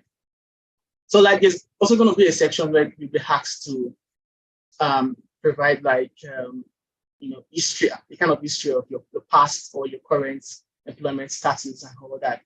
And they'll ask you, okay, what did you do? What role did you do there, to see like maybe the relevance of what you've been doing to what you want to study and all that. So feel free to list your, the employment roles you've taken, in this section. And then you would also be asked, like to list some of your referees, your preferred referees and all that. You list, you write their names, you write their positions, their relationships to you. And this is very important because like if you're going to be nominated or selected at the very later stage, you would be so pained if you write someone that if you just choose any referee and some people the way some people approach scholarship is that it's just like a guesswork. Let me just try. They don't give in their heart. So sometimes they could just enter some random names or maybe like referees that they are not really connected with and stuff like that. And then when they get selected and peradventure they will not be like, okay, can I change my referees? It's going to be a pain in the ass if you do this. So you want to write someone that can vouch for you, someone that that is ready to write your references for you, because you need, after you've been nominated, you're going to need a scholarship, but you need that reference letter. You can, because at that very point in time, if you don't have because there's a deadline, because if you don't have a reference, you will be paranoid. You won't, because you know that you're going to win the scholarship, but there's a limitation because you chose a referee that is not ready, that you don't even know, or that does not know you. But because you just want to fill that spot, you just put in anything there. So you want to now contact your referees now and tell them of your plans of applying for this scholarship. Get their minds prepared. Follow up, text them. Not that when the application opens, you just rush them and say no. Give them time so they know that you really value them and not that just when you need something you request for reference or whatever. I know it's a normal thing. On a standard, really, your lecturers are supposed to give you references because they've taught you and it's your right normally, but you know how it happens in Nigeria and all that. So the Western culture is different from what is happening. So you want to maintain a good relationship with them now. Tell them of your plans to apply if you want to apply for the scholarship later this year, so that they would know that this is what you want to do. So you can have 3 of them academic referees, or you can have 2, then 1 employer. Commonwealth says that you should have if you are currently employed, that it's only normal that you just have 1 of them, give a reference because that is what you're doing, working there right now. So to show okay, this is what this is doing, and he or she can attest to what you've probably said about the organizational role in your statement. But it's fine if you have because it's an academic scholarship, so it's fine if you have what's it called, 3 academics, so it's fine. So now this is the cruise, the essays. This is the main task that could be mentally draining. So I will spend a bit more time here, other slides. So like, you'll be asked like to write, some kind of development impact statements, which can be divided in 4 parts. So I hope we have time. So I plan to just show you like a demo or sample of like an essay, and see how you can, answer those questions and lights.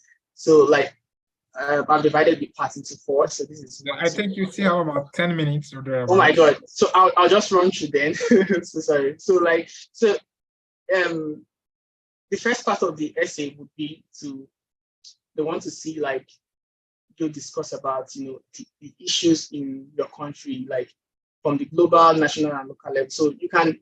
I tell people to write this in the descending order. Talk from what is happening. Like first of all, you've chosen like a thematic area. So now like you pick a problem. There's a lot of problem in Nigeria. If it's in the health space, if it's in the humanities, if it's in whatever, there are a lot of problems. So identify a problem. Specific. They don't want something, they don't want you to beat around the bush. Tell them clear, like what's the problem? Scale it up to like what is happening in the global level, bring it down to the national level, bring it down to the local level, and see, how this program can, equip you with the right skills that would help you address this problem. And then always connect, your thematic area, the team you've chosen from CSC to, address this problem. You could also use sustainable development goals too. There are 17 of them. You can check them up from Google. So connect, sustainable development goals, connect the thematic areas to this problem that you've highlighted that you want to solve.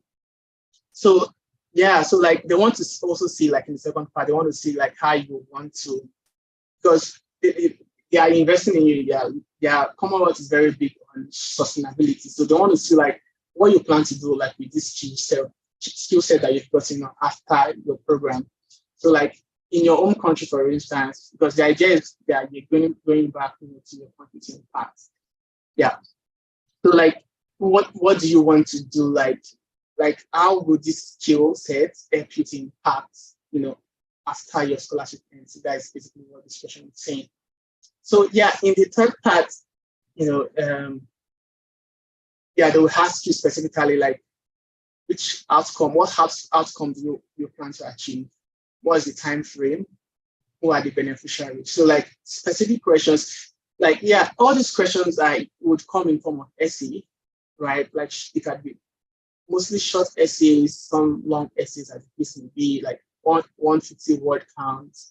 Could be 500 word count in some cases. It could be like 250 in some cases. So you would see all this instruction like in the application portal or form. You see like they'll tell you, okay, this is the word count, and it's always advisable to stick to the word count. In fact, you cannot even submit it in Google. So don't write, for instance, if you have like a 150 word count, don't just write 10 lines and 10 words and think that you would. I mean, you can hardly make sense with 10 lines. So you want to put in like for that. So, but as you do that, you don't want to keep beating around the bush. Be specific. What are the outcomes you plan to achieve? I hope to achieve a 10% reduction in XYZ. State it clearly for them. What is the time frame? In 3 months, I plan to do this, carry out this conference, this workshop, train XYZ people. Specificity is what they want. They don't want you to start talking, take them to Z, take them to A, specific, because you can bore your readers if you keep beating around the bush. And then who would the beneficiaries be?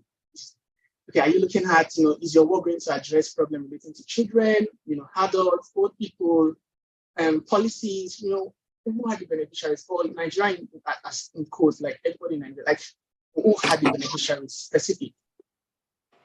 And then, so like you're gonna be asked, like I've talked about this, your impacts, I've talked about. So they're gonna ask you also like your objectives during their work, like when you are studying, like for instance, I'm studying at Nottingham. So like obviously I told them like what I plan to, what are my objectives in terms of skills I want to learn,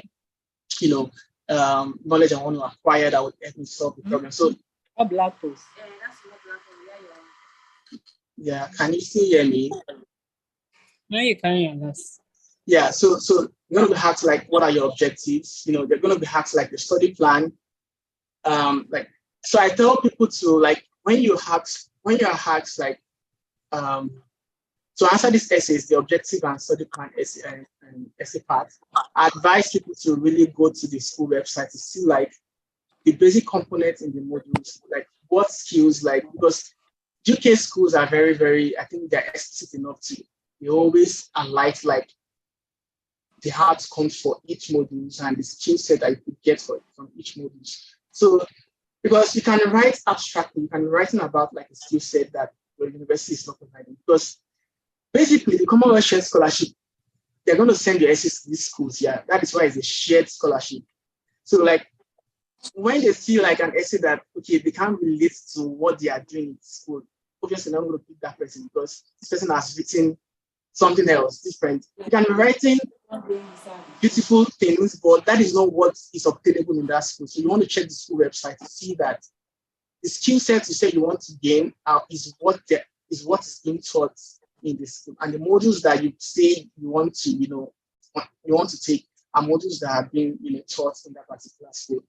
And then there's going to be a section where you have to provide a personal statement, and all that, and another one for the humanitarian and leadership roles you've taken.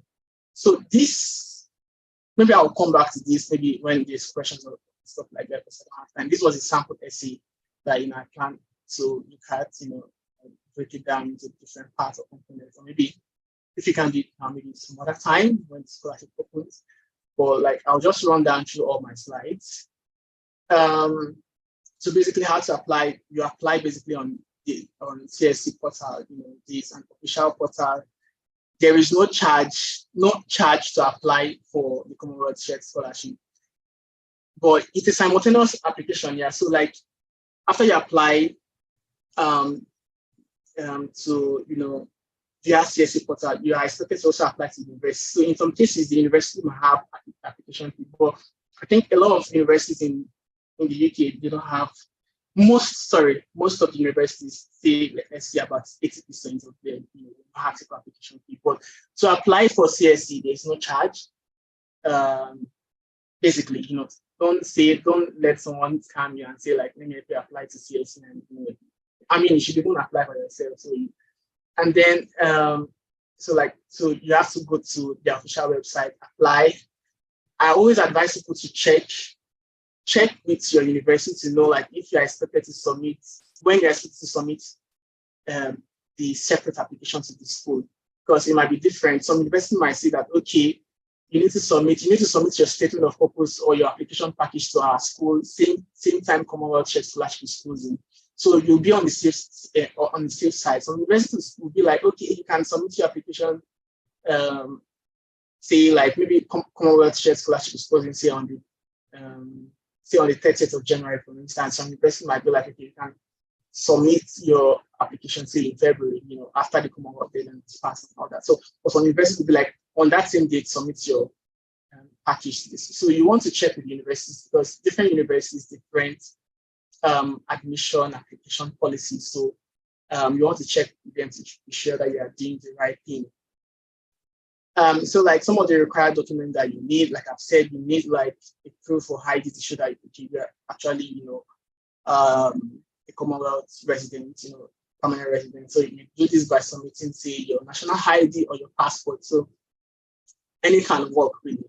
But obviously you will need your passport to travel. So you want to get the passports, soon. Because like basically, during that period, it could be very, very tense. Like if you don't have some of these documents, that is why I'm emphasizing on the fact that get these documents ready, even your essays. So because like if you get your essays ready, you could send your essays to scholars to review for you. You could give them space and time such that they can review and can even improve on the comments, any comment that they've made. And then of course you need your transcript and say your annual certificate and the case may be. And another thing I would like to note is that always visit, the Commonwealth websites for authentic information. Like everything I've said now, like is on the Commonwealth website. Like have basically repeated like what they've said on the website. Like it's a very rich place to to visit when you're applying for the Commonwealth Shared Scholarship. And then different scholars might have like different experiences based on say the number of schools they've applied to, or the number of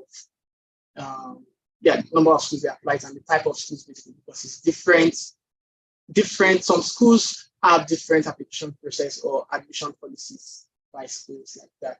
So like, what was the timeline? So basically the scholarship can open say like late October or early November as the case may be.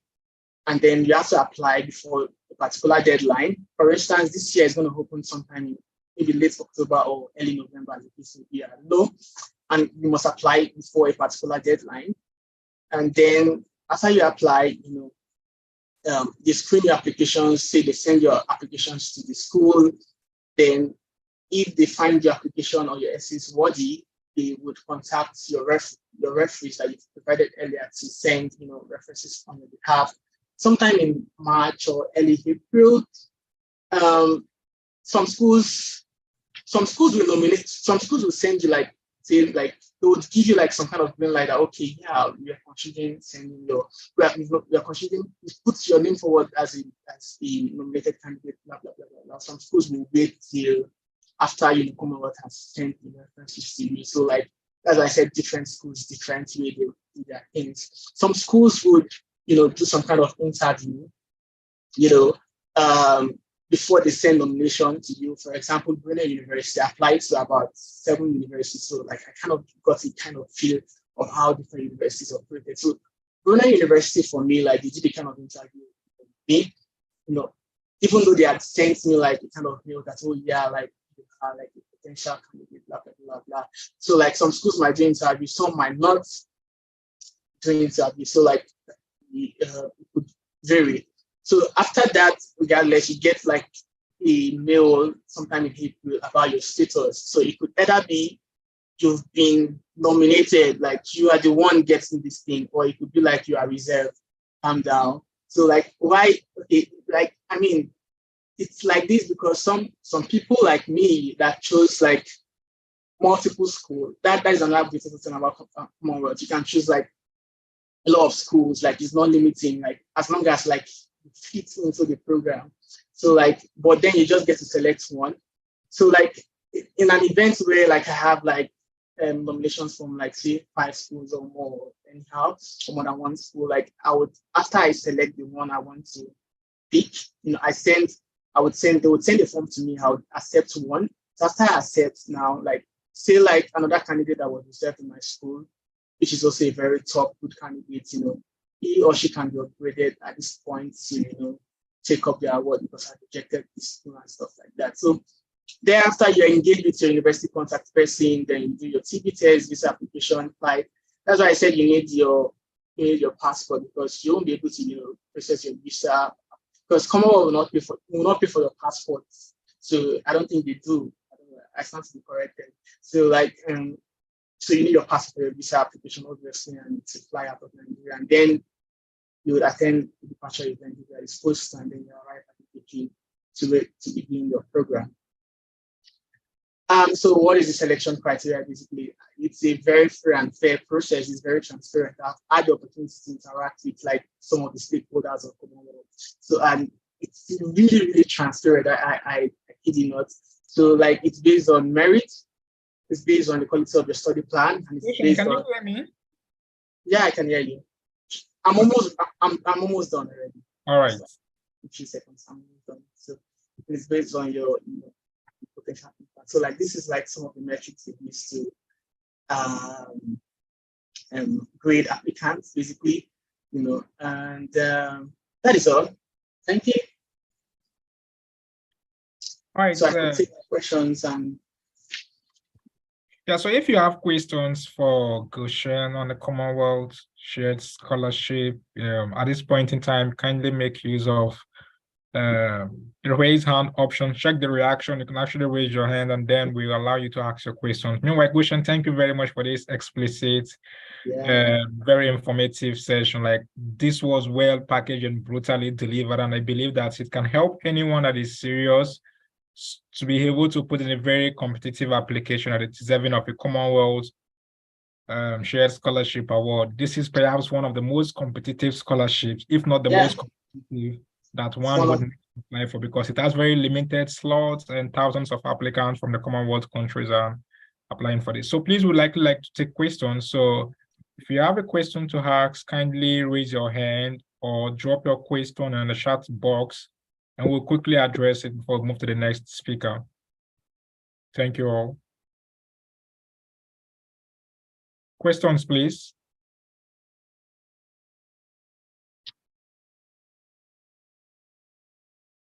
If you have a question, kindly raise your hand, please.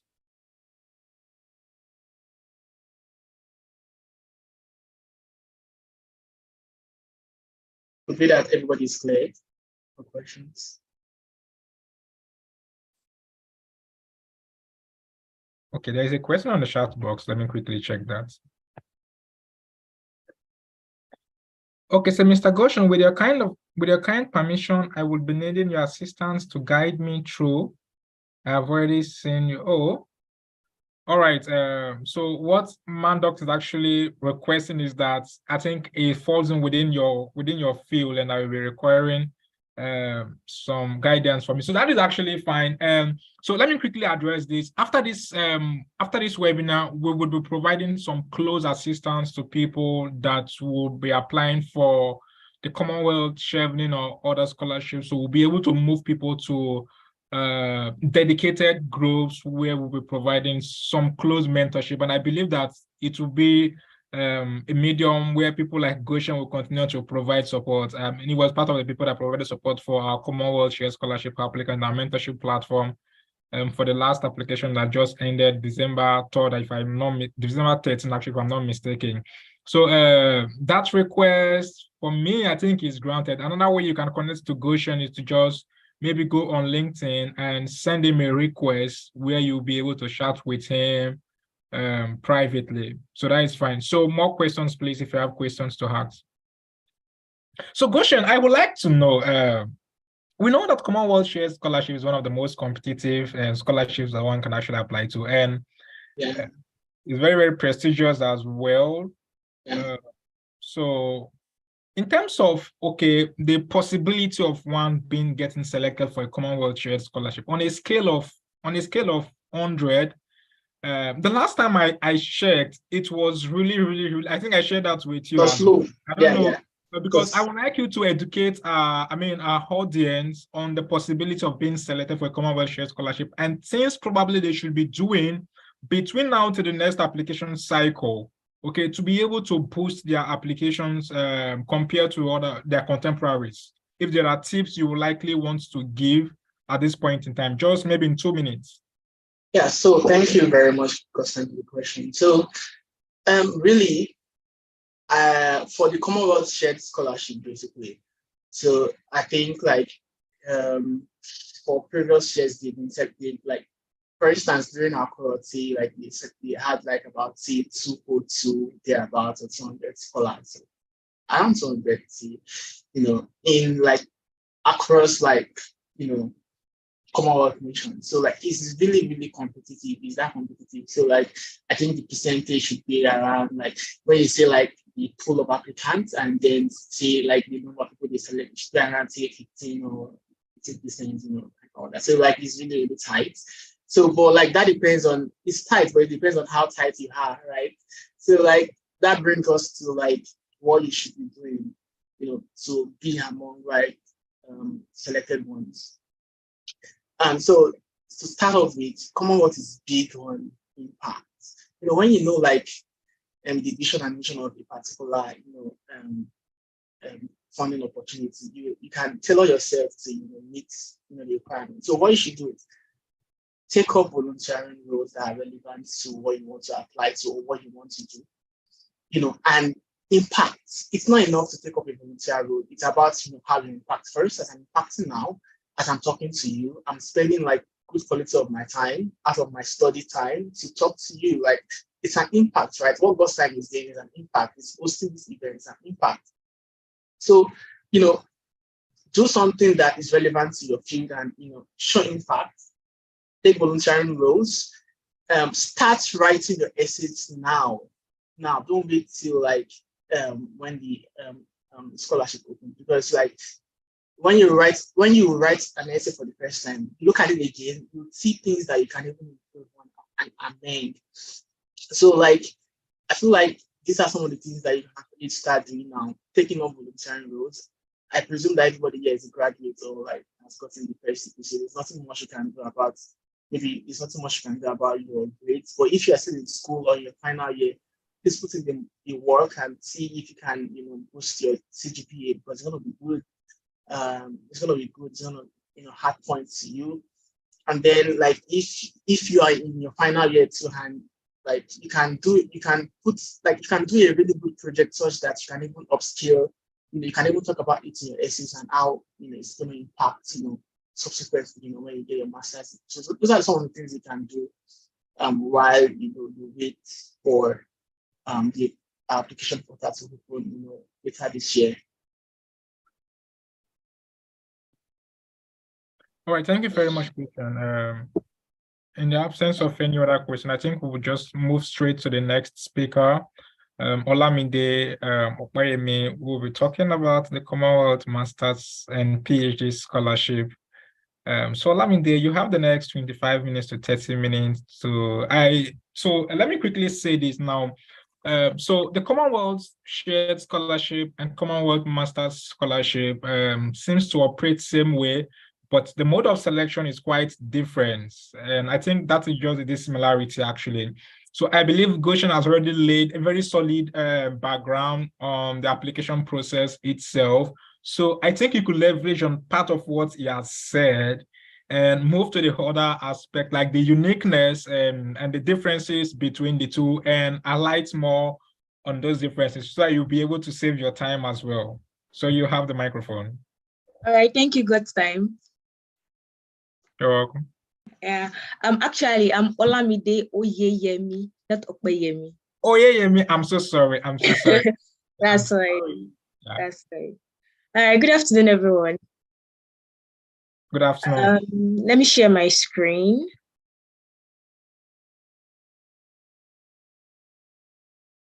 Sorry, 1 minute. Yeah, it's fine.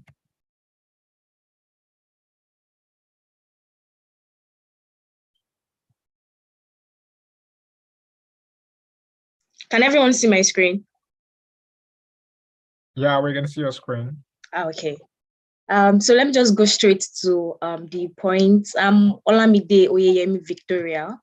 I'm a Commonwealth Master Scholar studying agriculture and development at the University of Reading here in the UK.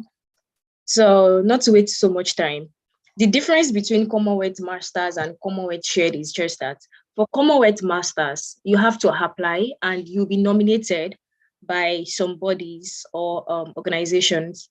In Nigeria, we have Federal Scholarship Board. That's just like one agency that nominates people in Nigeria. And we have so many NGOs too. I applied through FSB, that's Federal Scholarship Board in Nigeria. So I don't really know much about other agencies like NGO, but I know that those NGOs too, they have some requirements you need to meet before you can apply through them. I know for some, you have to be part of their NGO before you can actually apply through them. But for scholarship, Federal Scholarship Board, you don't need to be a body or anything. So far, you are a Nigerian, you are qualified to apply through them. And there are stages involved in this scholarship, Commonwealth Master Scholarship. We have interview, nominations, and mail. For the interview part, if you pick Federal Scholarship Board as your nominating agency, they will not send you a mail to tell you about the interview, but you need to keep track on their website to know when the interview will be. Because I think that's just a miss for them to cut down the number of people coming for the interview. Because when I went for my own interview, we were over 1,000. I'm not joking. Because at that stage, I was discouraged. But then we have to do what we have to do. So you need to just, if at all you're applying for Commonwealth Masters, you need to be firm. You need to know what you stand for. You need to be sure of your applications. So by that, you should be able to pull through. And another thing is after the interview should take you about 30 to 20 minutes. There they will ask you for why you're applying, the schools you've applied to, why this course, your research interest, your publications, your award, every other things. Exactly like what they've asked from your essay is what they'll be asking you. But they just want you to say it out because someone might have written your essay for you. So they want to actually see if you actually know what you are doing and you actually want it. So they don't like sponsor someone that will be as if they are wasting their money. So that's been said. Another thing is nomination. After you've done the interview, you will be nominated.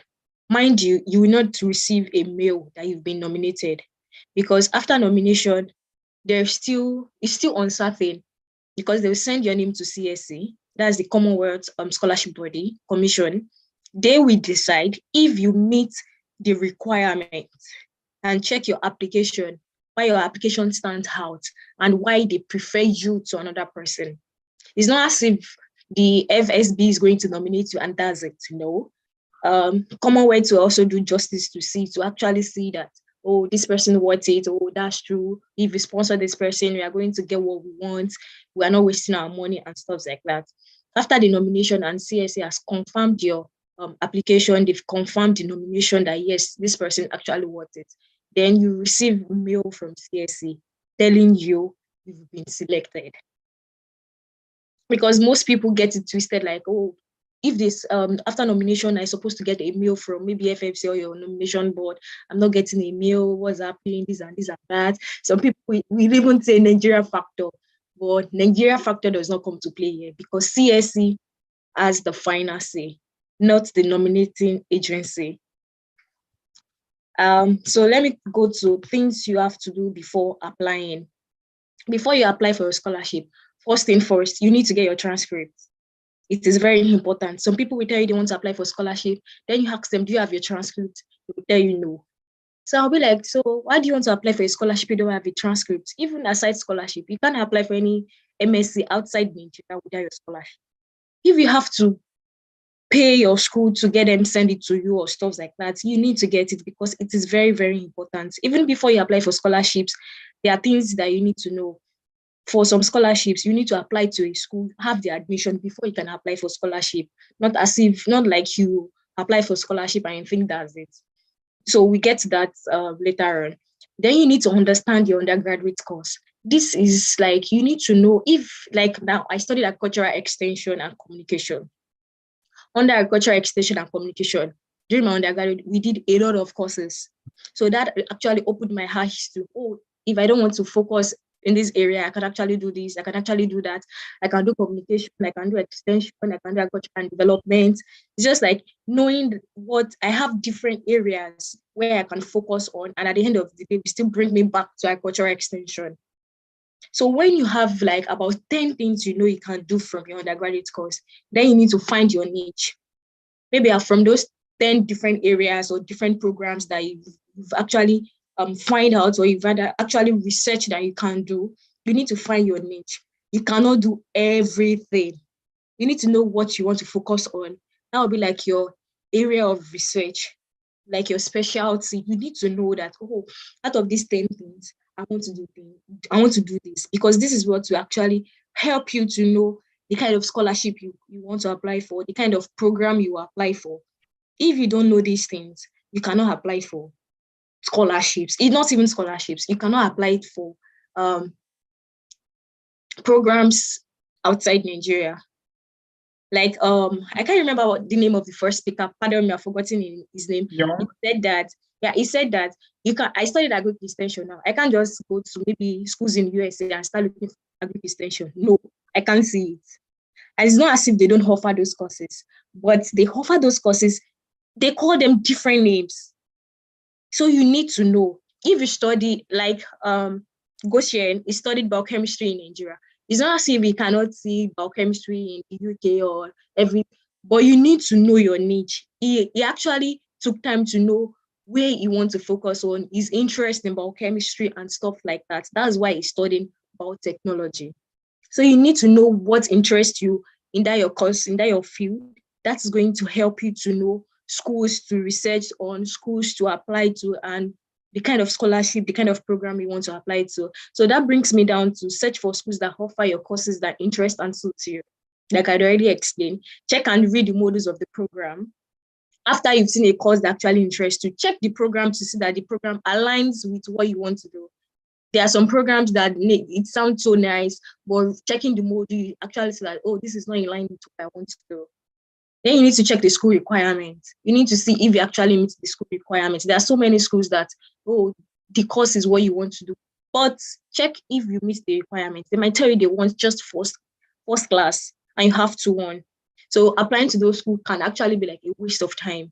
There are some, they will tell you, we don't want maybe evidence from your school that you were taught in English. We don't want your WAEC. We want you to write IELTS. But if you don't check the requirements, how do you want to know? You apply to the school, you just be waiting for admission offer. Maybe that's the only school you've applied to. And at the end of the day, they'll just tell you, sorry, you did not meet that requirement. That might be too late for you to know or to do something about it. So for the scholarship application, for Commonwealth Masters, there are 2 things to it. It can have a separate application. Okay, can you hear me, Olamide? Yeah, I can hear you. Yeah, so there's kind of a uniqueness about the Commonwealth Masters. Most of the time, the application goes simultaneously with the Commonwealth PhD. And some persons here may actually be interested in the Commonwealth PhD as well. So I don't know if that could be carried along as well. Okay. Yeah. So for both Commonwealth Masters and both Commonwealth PhD, you both have to do interview, and most likely it's always on the same day. It's the same process. So the only difference between Commonwealth Masters and Commonwealth PhD is that for Commonwealth PhD, you need to find a professor. You need to write to a professor in the school you want to attend. So the professor needs to approve that, yes, I'm going to supervise you, because you need to take that along to the interview, just as a proof, like, oh, I already have a supervisor that has agreed to supervise my dissertation. It's not as if I just want to come here. Do you get what I'm trying to explain? Like, you need to do a proper research, a thorough research before going for the interview, even for Commonwealth Masters, because in your essay, they will ask you, can you please explain the contacts you have with the school? So you need to explain to them if you've applied to the school, if you've been given admission, if they rejected you, if you need to tell them. Commonwealth Masters too, you need to explain to them in your essay. They will ask you, I think maybe 200 words, explain your contacts with this school. For Commonwealth Masters, you only have opportunity to pick 3 schools. Your first choice, your second choice, and your third choice. And they will ask you, why is this your first choice? Why is this your second choice? And why is this your third choice? So at the end of the day, it might be your third choice. They will give you, they will be happy to sponsor you. It might be your second choice and it might be your first choice. That is left to them to decide. But they will ask you all these things. So that is why it is very important for you to research the school, to know why you want to pick it. Your first choice might be because the module is exactly like what you want. Your second choice might be like, oh, the location of the school. Yeah, Commonwealth is not all about book. They want you to mingle. They want you to connect. They want you to have fun while you school. So it is not bad to tell them that the location of the school. I think for my third choice, I wrote it there like, no, not for my third choice. For my second choice, I wrote it there that the location of the school to London is actually, and luckily I got funded for my second school. And I told them because of location, where the school is situated and stuff like that, not because of education. So Commonwealth is not all about book. So you need to know that even if at all you want to tell them about book, try and twist your words, not too specific about book. You can try to find maybe something in the school or something in the or school library or something that enticed you and stuff like that. So I want you to take note of that. And for the application I'm talking about, We have separate application and there is joint application. Separate application in terms of you apply to the school separately, then you apply to Commonwealth. And there are times you have to apply to, once you apply to the school, indicating that you want to apply for Commonwealth, you've automatically applied for both the school admission and the Commonwealth application. So you need to go to the school website to read about their scholarship application. If you're interested in Commonwealth, go to the school scholarship website, read about their Commonwealth application, how it is being done, things you need to do. And if you need to reach out to anybody, if you need to send a mail, you need to do that. So you don't think you've applied to the school, you've applied to Commonwealth, but there's something you need to do that you did not do. You won't get the scholarship. You won't even be, even if you go for the interview, you'll be interviewed, but you might not be nominated because we didn't follow the proper instruction. Because at the end of the day, after you have been nominated, you've gotten a mail from CSC, they will still send a mail to the school. That's just for like, I think they call it like placement. We need to secure a place for you in the school. Commonwealth, I think that's how they put it. So what if I told you, okay, you've been selected by Commonwealth, you've been nominated by the agency, you've been selected by Commonwealth, then it's time for the school to accept you. They will write it out. Oh, this person didn't follow the instruction. The third thing the person was supposed to do, this person didn't do it and stuff like that. So you need to, in as much you're applying for the school, in as much you're applying to the school, you're applying for the scholarship, please read instruction thoroughly. It is very, very important. So the next thing is essay writing. For Commonwealth Masters, I think you'll be writing about 11 essays. So you need to identify challenges. If you are, I'm in Agric, so I need to identify the challenges in Agric, relating it to my goals. Okay, I want to do research in agricultural development, relating it to farmers and food security. I can't write challenges about maybe water, even though water is part of our challenge, but then that is not the main challenges. I need to know specific challenges in my area. I'll have to relate it to my goals. Then you link it to SDG. SDG is very, very important in Commonwealth. Very, very important. So if you don't know about SDG, I will implore you to go and study SDG, know which one is related. You should be able to like, oh, this is related. This SDG 1, 2, 3, and 4. I can actually talk about it. I can actually link it to my goal. I can actually link it to the problems we are facing and stuff like that. Then you need to know these CSC themes. Goshen already spoke about the 6 CSC the CSC theme. You need to know which and which is in line with your goal, which and which is in line with the program you want to do. Because they will ask you that which of these 6 themes did your program fall into. So if you cannot identify all these things, there is no way you'll be able to say, oh, it is under inclusion and this, or it is under development. You need to know them. Then you need to be very clear in your essay. Don't start joining A and B together. Don't say you are writing, your essay must flow. There must be like spontaneous, like this is your essay we are talking about. If you talk about, oh, I want to train B and C and D. Your next one, find a way to link your training of A and B and C to the next one. Don't just jump. Because when you go for your interview, they will read your essay. They will go through your essay. Those are part of what they use in grading you. In fact, at that point that you are seated, you will see your grade. Because as they are writing it, as they're asking you a question, you will see them. They will not cover it.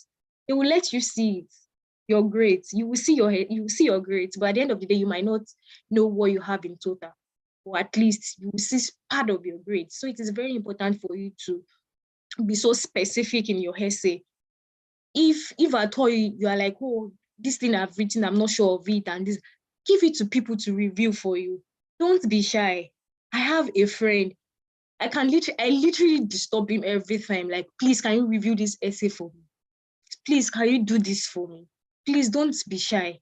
When it comes to stuff like that, you don't need to be shy. People help people. Someone helped him to get to where he is. He helped me to get here. Actually, for me to be here, then I have to help people. You should not be dependent, oh, I know everything. You cannot know everything. You need to talk to people about things like that. So let's move to reference letter. CSC, I don't know about Commonwealth shared, but Commonwealth Masters, they are so particular about your reference letter. they are so interested in your Commonwealth, in your reference letter. So I think I want to encourage, always have good contact with your lecturers. Don't just go to school for going to school sake. Don't just say, oh, I think we used to have this thing like, I'm done. Please don't be done, because you still need these people. Always use someone that can write about your education, your goals, research, and what you've achieved over time and your transition over time. When I said transition over time, I meant maybe from where you stopped being in school to where you are today. This person should be able to give account, should be able to say, oh, I've seen her achieve this. I've seen her moved from being maybe a tailor to being a fashion designer and stuff like that. Should be someone that can actually give details and every account of your journey, because reference letter is very, very important for Commonwealth Masters. Very, very important. I think even the first question that was asked when I went for my interview is, please, can we have your reference letter? It has grades. It is very, very important. If you are someone that you don't have good contact with your lecturers, please do go back, talk to him. Just like, oh, I want to greet you. I just came to say hi and stuff like that. Before you even send mail to your lecturer, sir, please, can you write a reference letter to him? God bless my lecturer today. I can literally call the man 2 a.m. Sir, please, I need a reference letter. And he's going to do it. It's just because of the path that I've created, the kind of connection that I have with him, because I carried him along every journey. Even while I was working, I literally told him everything. I didn't hide anything from him. So it was very easy for him to write a good reference letter for me. Not just that, oh, I know her for over 2 years, I've known her for 3 years, and this and that. Just a random letter that I can actually write for anybody. Also details in the reference letter. And they require 3 reference letter. So after CS, after you've been accepted and you've been sent a mail confirming your stores like that, they will ask you to send the reference letter to them. They will tell you at least true. So from the 3 reference letter, please be very, very sure of at least true. So in case you are asked to send your reference letter and one person is not available, you are very sure that these 2 people will be able to give you the reference letter to submit. Don't just use random people for references. It is very dangerous, especially in Commonwealth. Very, very dangerous. So let's move to, there's one thing I want to talk about. Sorry, please.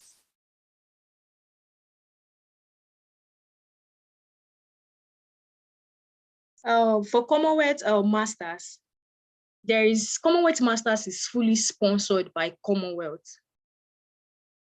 That's one of the difference between Commonwealth Masters and Commonwealth Shared. Commonwealth Shared is is between the school and Commonwealth. But for Commonwealth Masters, it is 100% sponsored by Commonwealth. Your stipend is from Commonwealth. But for Commonwealth Masters, you get from the university. So another thing is for Commonwealth Shared, you can apply to as many schools as you can. But for Commonwealth Shared, you apply to just 3 schools. You have to narrow it down to 3 schools because those are the schools you will write your essays on. So you narrow it down. The good thing about every scholarship has its own downside. So I think that is one of the downside of Commonwealth Masters. You have to just be specific about 3 schools. So Commonwealth Masters is always opened around, I think, August to, I think, around November. Then interview is around last day of November to like 1st or 2nd day in December. But every other time like that is always in line with Commonwealth Shared. So you can apply to Commonwealth Masters and still apply to Commonwealth Shared. You don't know which one is going to happen because I applied to both Commonwealth Masters and Commonwealth Shared. But I heard from Commonwealth Masters first before Commonwealth Shared. So another thing is, please don't be too static talking about, oh, I really want to apply to Commonwealth. I don't want to apply to Erasmus. Please spread your wings. Apply to as many scholarships as you can. No time is too early. No time is too late to apply for scholarship. I started applying for scholarship, I think, from my last year in university. I started applying for scholarships then. And it's not as if I didn't try. Yeah, I tried. To surprise you, for that my 500 level that I applied for scholarship, I got, that was when I applied for Erasmus. I got, from the 3 I applied to, I was rejected for one, I was unreserved for the other one. I got the third one, but COVID happened. So don't just sit on, oh, I can only apply for Erasmus. I can only apply to Commonwealth. I don't want this. I don't want that because I have to come back to Nigeria. If you have to come back to Nigeria and you have to make, and you will make it, please do. I've heard people talk about, this is why I cannot apply to Commonwealth. You don't know which one you have to apply to that is going to make way for you. Commonwealth master's scholarship is something that's going to build you. It's going to stretch you. Scholarship is not easy. You have to give reports. So scholarship is going to stretch you. If you're not ready for, let me say, the stress, you're not ready to do the work, you're not ready to do everything it takes, I think scholarship, and like what the Goshen said, scholarship is not for you to jackpot. Scholarship is for you to impact, is for you to be impact, and you have to just give back what you've learned to your community, because the essay, they will even ask you, when you return back to your home country, what do you want to do? You have to explain to them, this is what you want to do. So if you're not clear about yourself, if you don't even know what you want, if you don't know how to impact others, scholarship is not for you. So it is not too late for you to start finding out, oh, what really do I want? How do I want to achieve this? How do I go about this? How and who can help me? It is very, very important. And for Commonwealth Masters, I know one thing that is very, very crucial to them is, aside your academic performance, you need to have not really a lot of experience, but you need to be exposed in your field. If you've not done a voluntary job, you must have been working in your field. You should be able to tell them that this is what I've done. This is what I've achieved. This is, do you understand what I'm trying to say? It's not as if you should just be like static. You've gone to school, you've not been doing anything, and you want them to sponsor you. No, how do you want to convince them that this is the impact you've made so far, and this is the impact you make after receiving the scholarship? Scholarship is not cheap. Not even scholarship. Studying abroad is not cheap. So you need to tell them, this is what I have to come and do when I come back to Nigeria. And what will convince them that truly, if you come back to Nigeria, you are going to do this, is what you've done so far. You can't leave school 2019 and till now, you don't have anything to give. You don't have any account to give for what you've been doing for that study gap. If at all you cannot get a job, you cannot secure a job for yourself, there are so many NGOs where you can volunteer, even if it's just two times in a week. These are what will help you build your CV. These are what will help you write your essays. These are what will help you when they ask you questions during the interview. Your confidence, how you can tell them, I will do this, I've done this before, I'll be able to do A, B, and C, I'll be able to build on what I've done, I'll be able to start from where I've stopped. These are things that will help you. Please don't just sit and be like, oh, I've been applying for scholarship, I've been doing this, I've been doing that, nothing is showing forth. What have you been doing from your part? What have you been doing? So Commonwealth Masters is all about what you've done, your education, how you can start from where you've stopped when you come back. That is what Commonwealth Masters. I think that is even why they do interview. They want to see your potential. They want you to talk about what you've done. They want you to talk about what you will achieve. They don't just want to sponsor you because they've seen you write essay.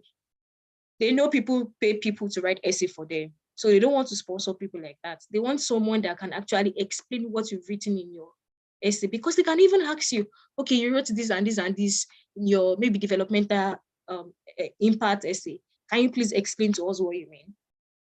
Can you please shed more light? If you don't know what you want, if you don't know what you've written, if someone had written that for you, how do you want to explain? So you need to know all these things. These are things that gives light and help you in getting scholarship. I know this Commonwealth is, I cannot lie, Commonwealth Masters is not easy to get. It is not easy to get, because I think we were about maybe 2,000 or 3,000 people that went for the interview. I'm not sure if we're up to 50 that got the funding. Just to tell you, I'm not scaring you, but it's just to tell you that Commonwealth Masters scholarship is not easy. they want the best, and you have to give them the best by helping yourself. That is by, if you have to work, if you have to do voluntary work, please do. It's just for them to see that over time you've transitioned from being a student to be a worker, to do this, to have achieved this, to have achieved that. They want to see your impact, because when you get back, your impact is very, very important. So many Commonwealth scholar alumni doing great things in Nigeria. Those are the kind of people they want. So for you to get both Commonwealth shared and both Commonwealth masters, you need to put in your best. You really, really do need to put in your best, because I know for Commonwealth shared, it is very easy. Once the school has nominated you, it is very, very easy for you, because most schools look out for academic performance and stuff like that. But masters, they look at both your academic and what you've done so far. So please, if you are applying for Commonwealth 2024, which I think by October it should be open, between now and October, get yourself busy. Do things. If just go to Commonwealth Masters, read what is online. Olamide, can you hear me? Yeah, I can hear you. Yeah, so I think this particular application usually opens between August and September. Yeah, I think around September, October. All right, just continue. Yeah, so you need to get busy, please. These are things that are very, very important for Commonwealth shared. After your application, and always keep track on Commonwealth, your agency, any nominating body you pick during your application. Always, if you have to sleep on their website every day, please do. They will not send you a mail for interview. They will not, because they are looking for a way to cut down people. So after your application, always check their website to be sure when the interview is. Go for the interview. Do your part. Go for the interview. That brings me back to the major factor that I wrote. Put God first. In everything you do, put God first. Do your part diligently. Doing your part diligently is do the right application. Make sure your essay is good. Make sure your essay is the best. And hope for the best. Please, hope for the best. Don't just submit the essay like, don't just submit the application like, I want to submit the application. Let me just submit it because my friend is applying. I need to apply. Don't be under pressure to apply for scholarships. Don't be under any pressure because your friends are applying scholarship. They are winning scholarships. You are here like, you don't have anything to show for it. Please, don't be under any pressure. Do your part. Leave it for God to do the rest and hope for the best. Thank you. All right, thank you very much, Olamide, for that very informative session. And I can say that this was really impactful. I believe that our audience are getting the best out of it. So we now have just like the next 5 minutes for questions and answers before we move to our next speaker. So quickly, I would like to just ask a few questions from my hand. I believe this will probably help our audience as well. So I think someone actually asked a question on the group. So what is the difference between an essay, statement of purpose, and a research proposal? And I think this should be quite related to the Commonwealth Masters and PhD scholarship application process as well. So I think you could actually respond to that, okay? And secondly, are there specific programs that the Commonwealth Masters and PhD scholarships actually fund, or they could actually fund all programs so long as you are able to communicate your program effectively and relate it to a sustainable development program in your home country and locality? And thirdly, what is the possibility of being selected for a Commonwealth master's or PhD scholarship, the possibility? Because you made mention that you had an interview where over 1,000 people actually turn up for the process. Okay, so I would like to know what is the possibility of one being selected for a Commonwealth master's or PhD scholarship as well. So after that, we move to the next, we'll take a few questions. I think Success has been raising his or her hand for some time now. So after that, success will come straight to you for you to ask your question. Let me you get what I said. Yeah, the first question, a research proposal, that's just for basically for PhD students. For you to write to a professor in a school you like, maybe that offer the course you want to do, you need to write to a professor telling him the research, and the professor you write to is the professor that is actually working in line with what you want to do. That's why I said you need to know your niche. You need to know the kind of research you want to work on. You need to know what interests you. That will help you to know which of the professors you need to write to. And you need to tell them like, oh, I like your work. I've actually done this before. I also like to work on so and so research. This way help me to achieve so and so. That is research proposal. Kind of basically you have to tell the professor what you like about his research, what research you want to do, how the research will help you, maybe help your country and stuff like that. That is research proposal. Motivation letter is a letter you submit to the university you're applying to, telling them what motivated you to apply to the course the school is offering. That's motivation letter. Like what motivates you to apply to the school, what motivates you to like, oh, out of like thousands of universities all over the world, why you chose the university. That is what motivation letter is. Essay, let me talk in now with Commonwealth now. Essay is what's like, you have to write to them, telling them your objective, your goals, what you want to achieve in life. That's basically what essay is all about. You have to break it down. Yeah. This is what I want to achieve. This is how I want to achieve it. This is how what I will achieve will translate to helping my community, helping my country. That is what essay is all about. And for the second question, can you please repeat the second question? God's time. Oh, sorry. I think I muted myself. So are there specific programs that are approved for a Commonwealth master's or PhD scholarship, or you could actually apply to any program in a UK university and being able to relate it to sustainable development goal problem in your home country or locality? What I'm trying to say is that for Commonwealth shared scholarship, universities actually nominate programs that you must actually apply to while putting in the application for the scholarship. So university actually selects programs that they do fund. But I want to know if there is any limitation for the kind of, for the type of program that you could actually apply to for both masters and PhD, or you could just randomly pick a program of interest to you and be able to relate it to a sustainable development problem in your home country.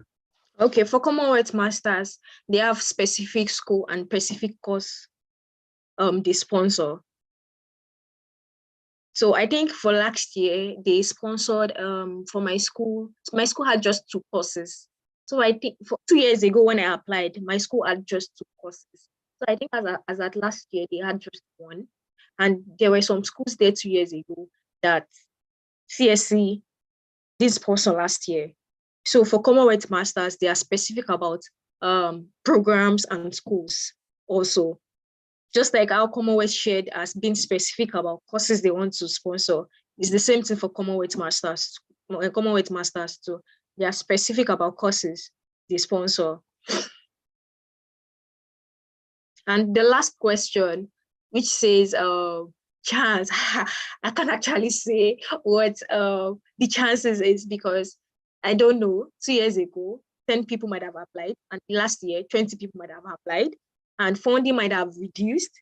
So I think that's just in line. The possibility is just in line with the number of funding CSE has. And again, your application, if your application stands out, then you have the possibility to be nominated.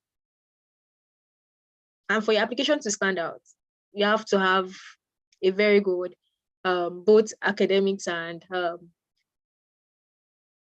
should I call it the work you've been doing, your impact, then that must stand out. So it shouldn't be all of it. Because you have a first class, then you should relent. You should have a first class, then you work those two, when it's being balanced together, then you have a chance to be nominated. All right, so I think question have actually responded to the person. Okay, so they were actually asking, apart from the FSB, that is the Federal Scholarship Board, which other nominating agencies do we have in Nigeria for the Commonwealth Masters or PhD scholarship? There are different NGOs that can actually nominate you for this scholarship, but some have criteria like you must be part of their NGOs. You must be part of them before they can nominate you.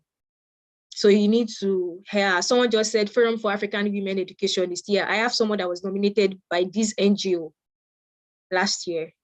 Okay. So I think practically this is the only NGO I've seen so far. I don't know if we have others NGO. I have like 2 people that, one for PhD and one for masters. So it is, I think you can actually look into this NGO too. They sponsor people too for Commonwealth Masters. All right, that's fine. So Success, can you hear me? Success, you can unmute yourself and speak.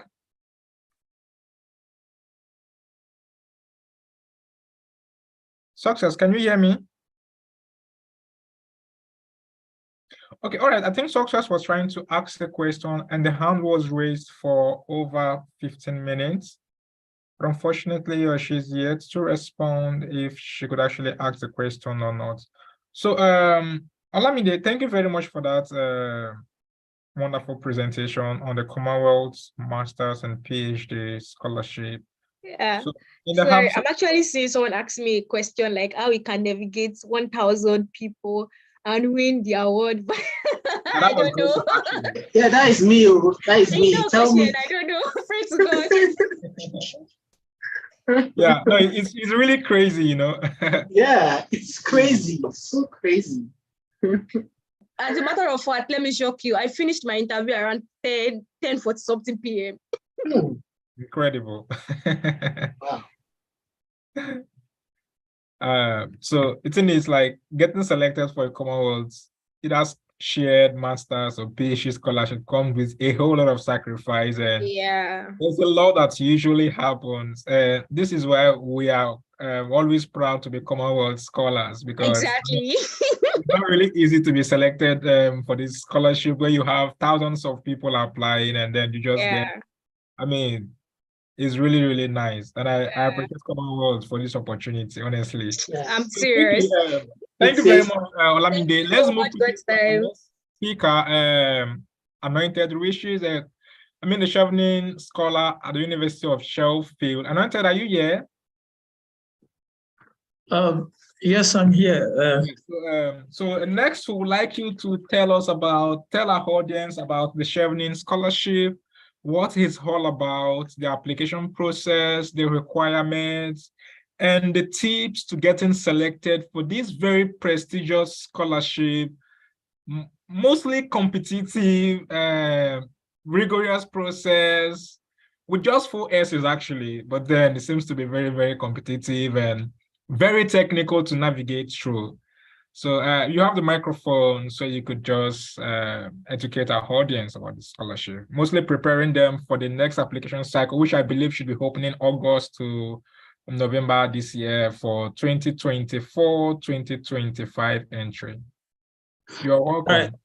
Thank you very much. I must say thank you to those who have stayed till now, because it's actually been a long haul, and I'm going to skip most of the steps because our speakers before now, Goshen and Opeyemi and the others, they've done quite a good job in detailing what most scholarships will require. And it's been a stressful day. We started around 3 p.m. and it's already like 49, 5:50 now. So for those who are still here, I say thank you very much. I'm going to skip most of the steps. I'll just go directly to the website, to the Chevening website, actually. And I'll just share a slide from the Chevening website.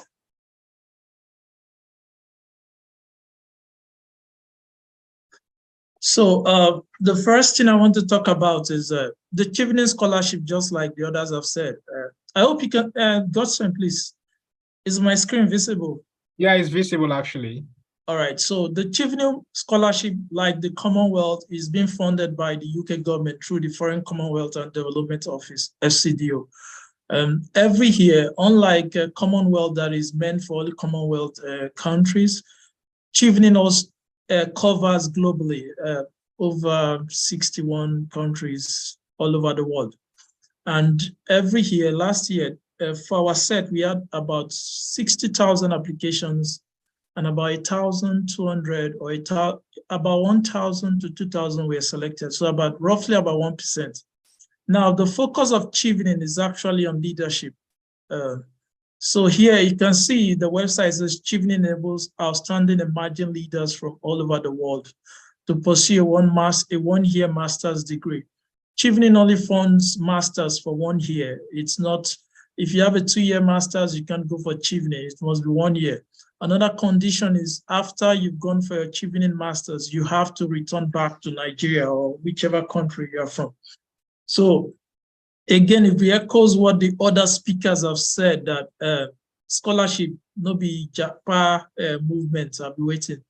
So the Chevening website, you can find everything there, chevening.org. I'm going to highlight it on my chevening.org. Once you go on this page, you will just get everything you need to know about the Chevening scholarship. So from here, you go to scholarships, who can apply, it tells you the eligibility.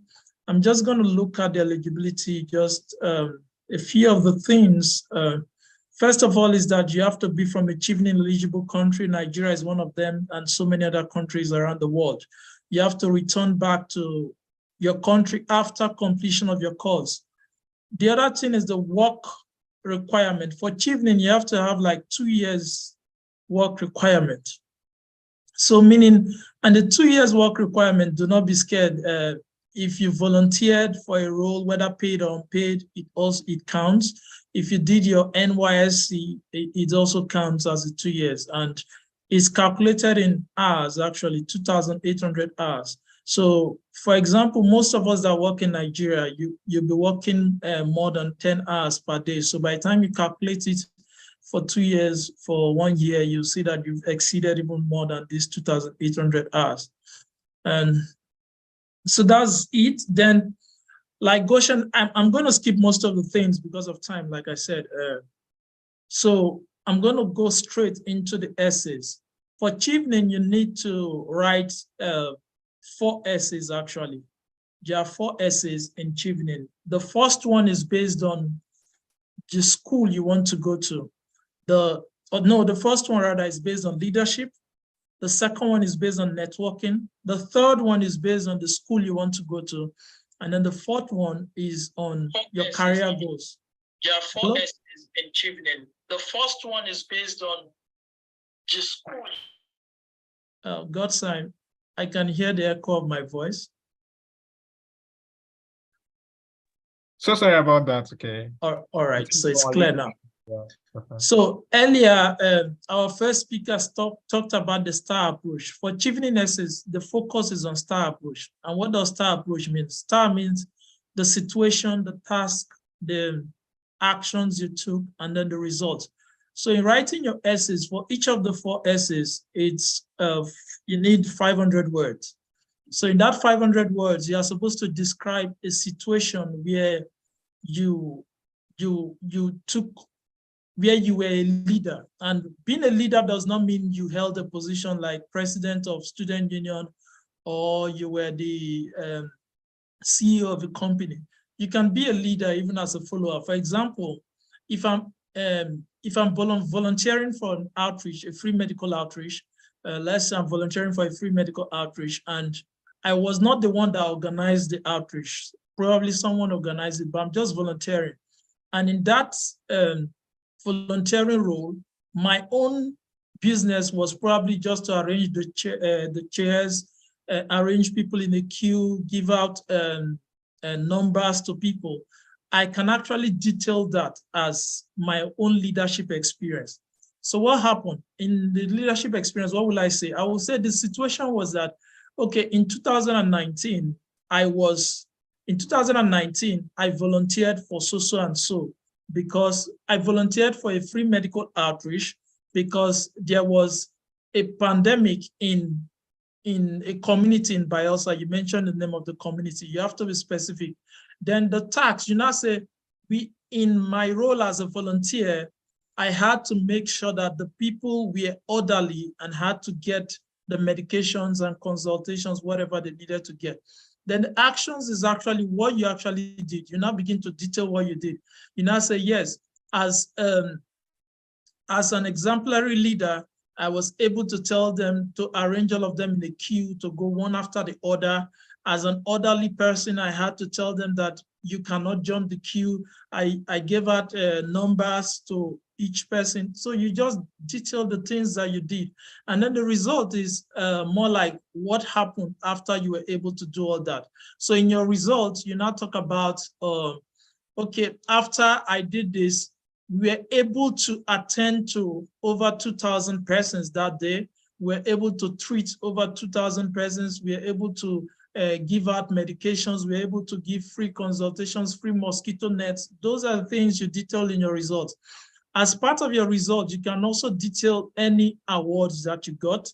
Say, for example, you say, after this, now, if you were given a volunteer award, like, or you were given a citizenship award or any kind of award, you can say, as a result of this, I was given such an award. Those can also form part of your result. And when in writing your essays, you need to be specific with facts and figures. Figures, when you state numbers, when you state specific dates, specific places, it helps to add evidence to your essays. So you write that one on your leadership and give examples, specific examples. So you tell your story, you write the first one on your leadership, then you write on your networking.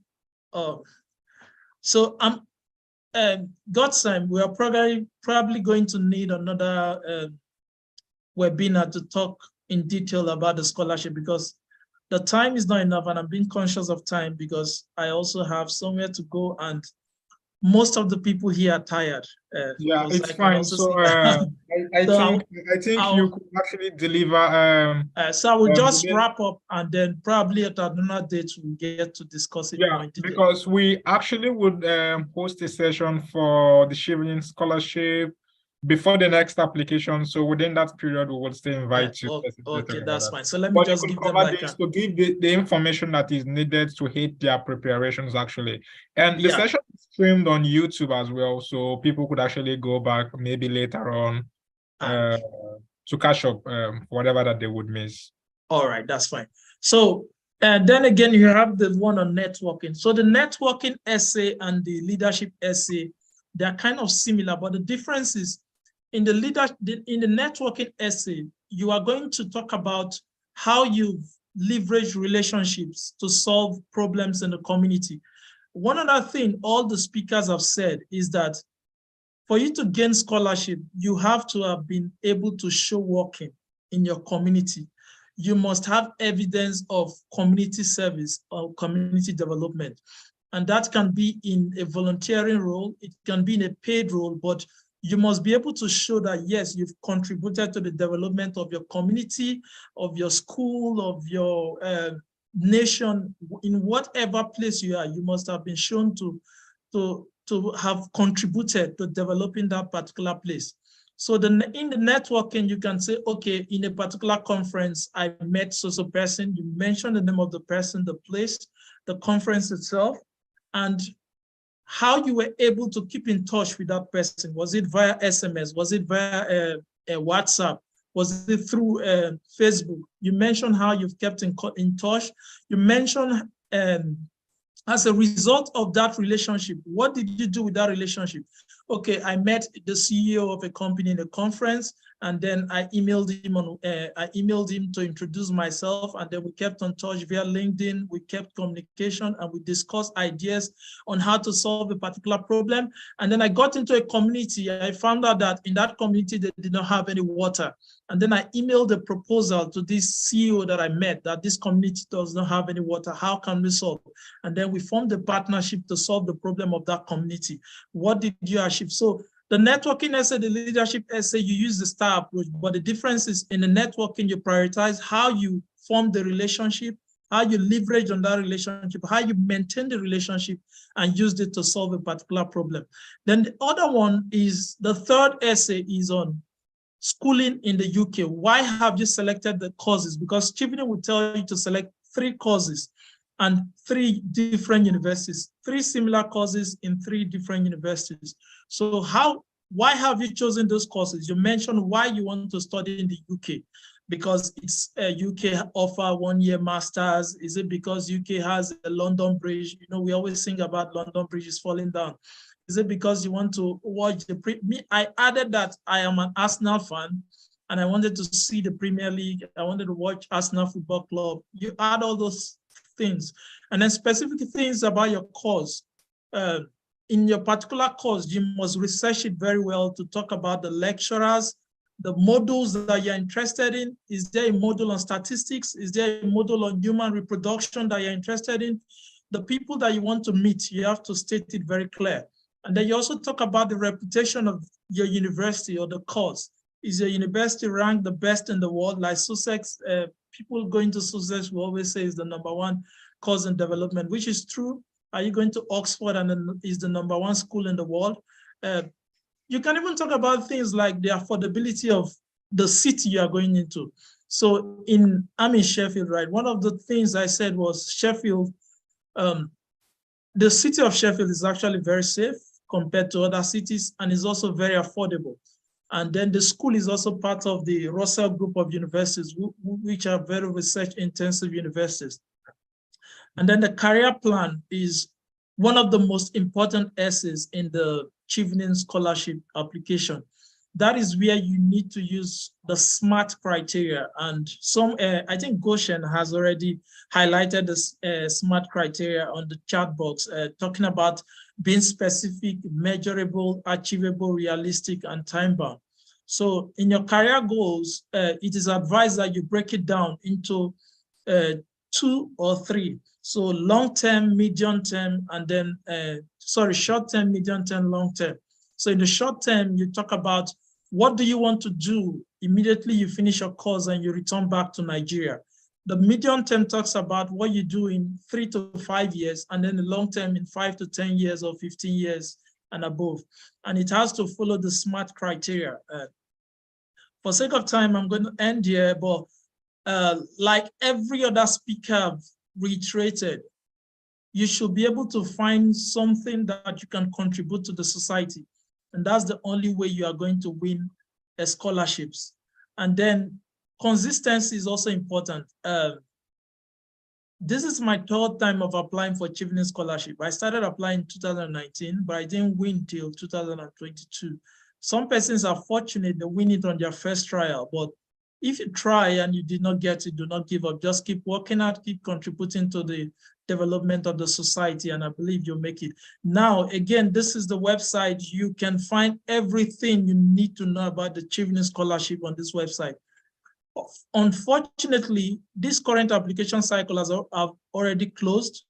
Interviews will be sent from next month, and people will be interviewed to start their studies in September.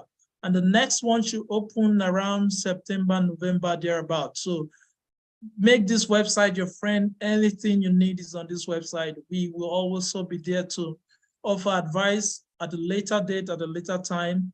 And of course, you can always connect with us via the various social media channels. I will take questions now for sake of time, so we can all go and rest and try to assimilate what we've learned today. Thank you very much. All right, thank you very much, Anointed, for that wonderful presentation on the Chevening scholarship. So just a quick one, I would like to give opportunities to maybe 2-3 people to ask questions if there are specific questions that the audience would likely want to ask. So if you want to ask a question, kindly raise your hand and you'll be permitted to ask your question.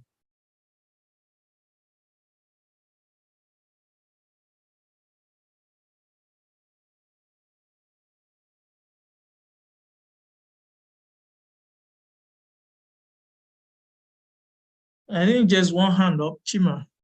Okay, Chima, okay, can you go ahead? All right, sir. Good evening from this end of the world, Nigeria. I'm really impressed with the presentation from the Chevening scholar, and I want to ask about the networking essay because I've read a lot about it with the leadership essay. My question is this: the two of them follow the STAR approach, but what the stories you tell in the leadership part, can you also bring it like in the kind of in another way you twist it in the networking essay part, or do you bring all together a new experience since the two essays kind of need to align?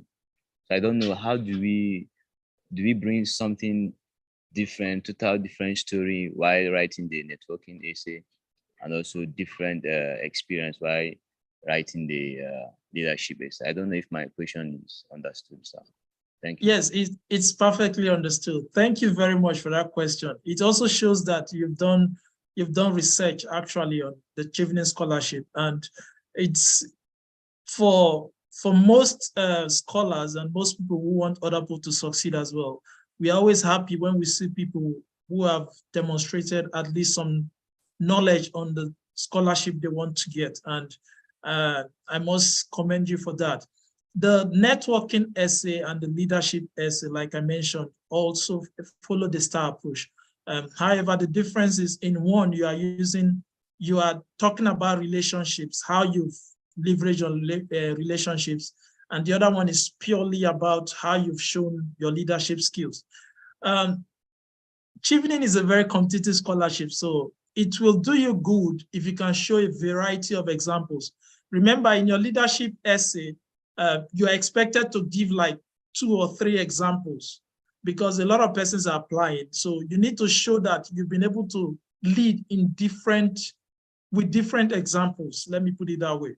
Now, the first 2 times I applied for Chevening, I used 3 leadership examples. I wasn't invited for interview.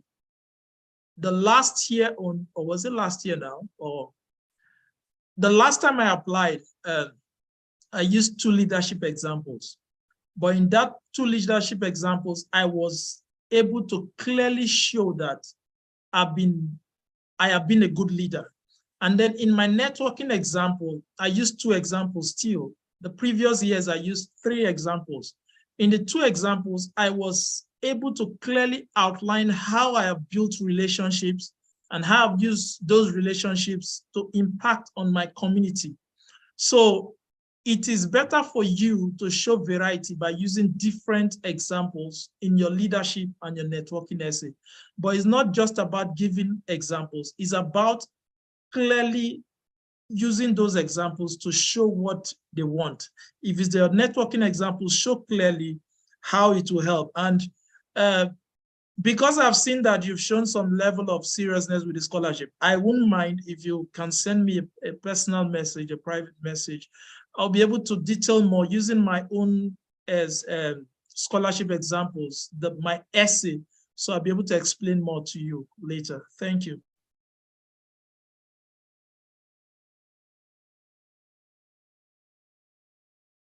All right, Chima, I think that was able to address your question, right? Yes, sir. I don't know if I can get his handle, maybe LinkedIn or WhatsApp or whatever way I can use to I connect. think I have you on WhatsApp, so I will connect Yes, you to him, yeah, after the all right, session. thank Just you. message Thank for you, me on sir. WhatsApp. All right, sir. Thank you. Yeah, all right. So I think we've really adjusted our time for today. We've spent 3 hours on this session, and this is really beautiful. I want to sincerely commend everyone that have stayed to the end. We would really love to ask more questions, but I would like to say that this is a preparatory session, and it has given you an holistic view of all that you need to get yourself fully prepared and equipped for the next cycle of scholarships application that are opening from August, September to October, November, and to January 2024. So I believe that you must have learned a lot. I will also admonish those who have still to this moment. If you missed yesterday's session, please kindly go to our YouTube channel, Academic Advancement Alliance, And if you are not on our WhatsApp or Telegram groups, okay, do well to send a message to me and I will add you up. So I would like to say that in the course of the year, we will be hosting sessions specifically for Erasmus, Mundus, the Chevening and Commonwealth scholarships as well. So we would be able to just focusing on this scholarship to prepare you for the applications as soon as the application timeline draws closer. So once again, I would like to also say that as an NGO, we do not offer paid services of any kind. Everything we do in Academic Advancement Alliance is completely free of charge, and we use our own personal resources to fund it. There is no point in time anyone from our platform would ask you for money to either review your essays, whatever services you're going to get from us. We do not offer paid services. So if anyone reach out to you requesting for money to assist you at any point in time, please kindly do well to ignore. That is not from us. All we do is completely free. So you could visit us on Facebook, Academic Advancement Alliance, and like our page and follow us. And maybe on LinkedIn as well, Academic Advancement Alliance. We have a WhatsApp group and Telegram group as well. If you're willing to join, you could actually join. Just send a message to me or from any of our platform or you have a WhatsApp number on the flyer. So please do help to reach out to us. So I want to sincerely appreciate all our participants and our esteemed speakers from Young to Olamide to Goshen and to Anointed for your time and sacrifice to giving our participants and prospective applicants the very best in terms of preparing them for the forthcoming application cycle.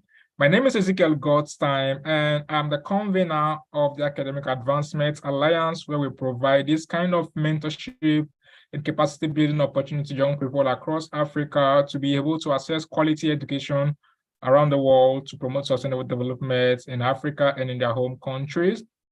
And I'm also a Commonwealth Shared Scholar, studying for my master's at Coventry University, focusing on terrorism, international crime, and global security. It's been a pleasure to have you for the past 2 days. And once again, I wish you the very best in all you do. If you have any problem at any point in time, please do well to reach out to us and we'll be able to give you the support that is needed. So as speakers, if you have anything to say, final advice, whatever thing you want to maybe talk about, just maybe in the next 3 minutes, so we could just exit the platform. So thank you very much all for coming. God bless you.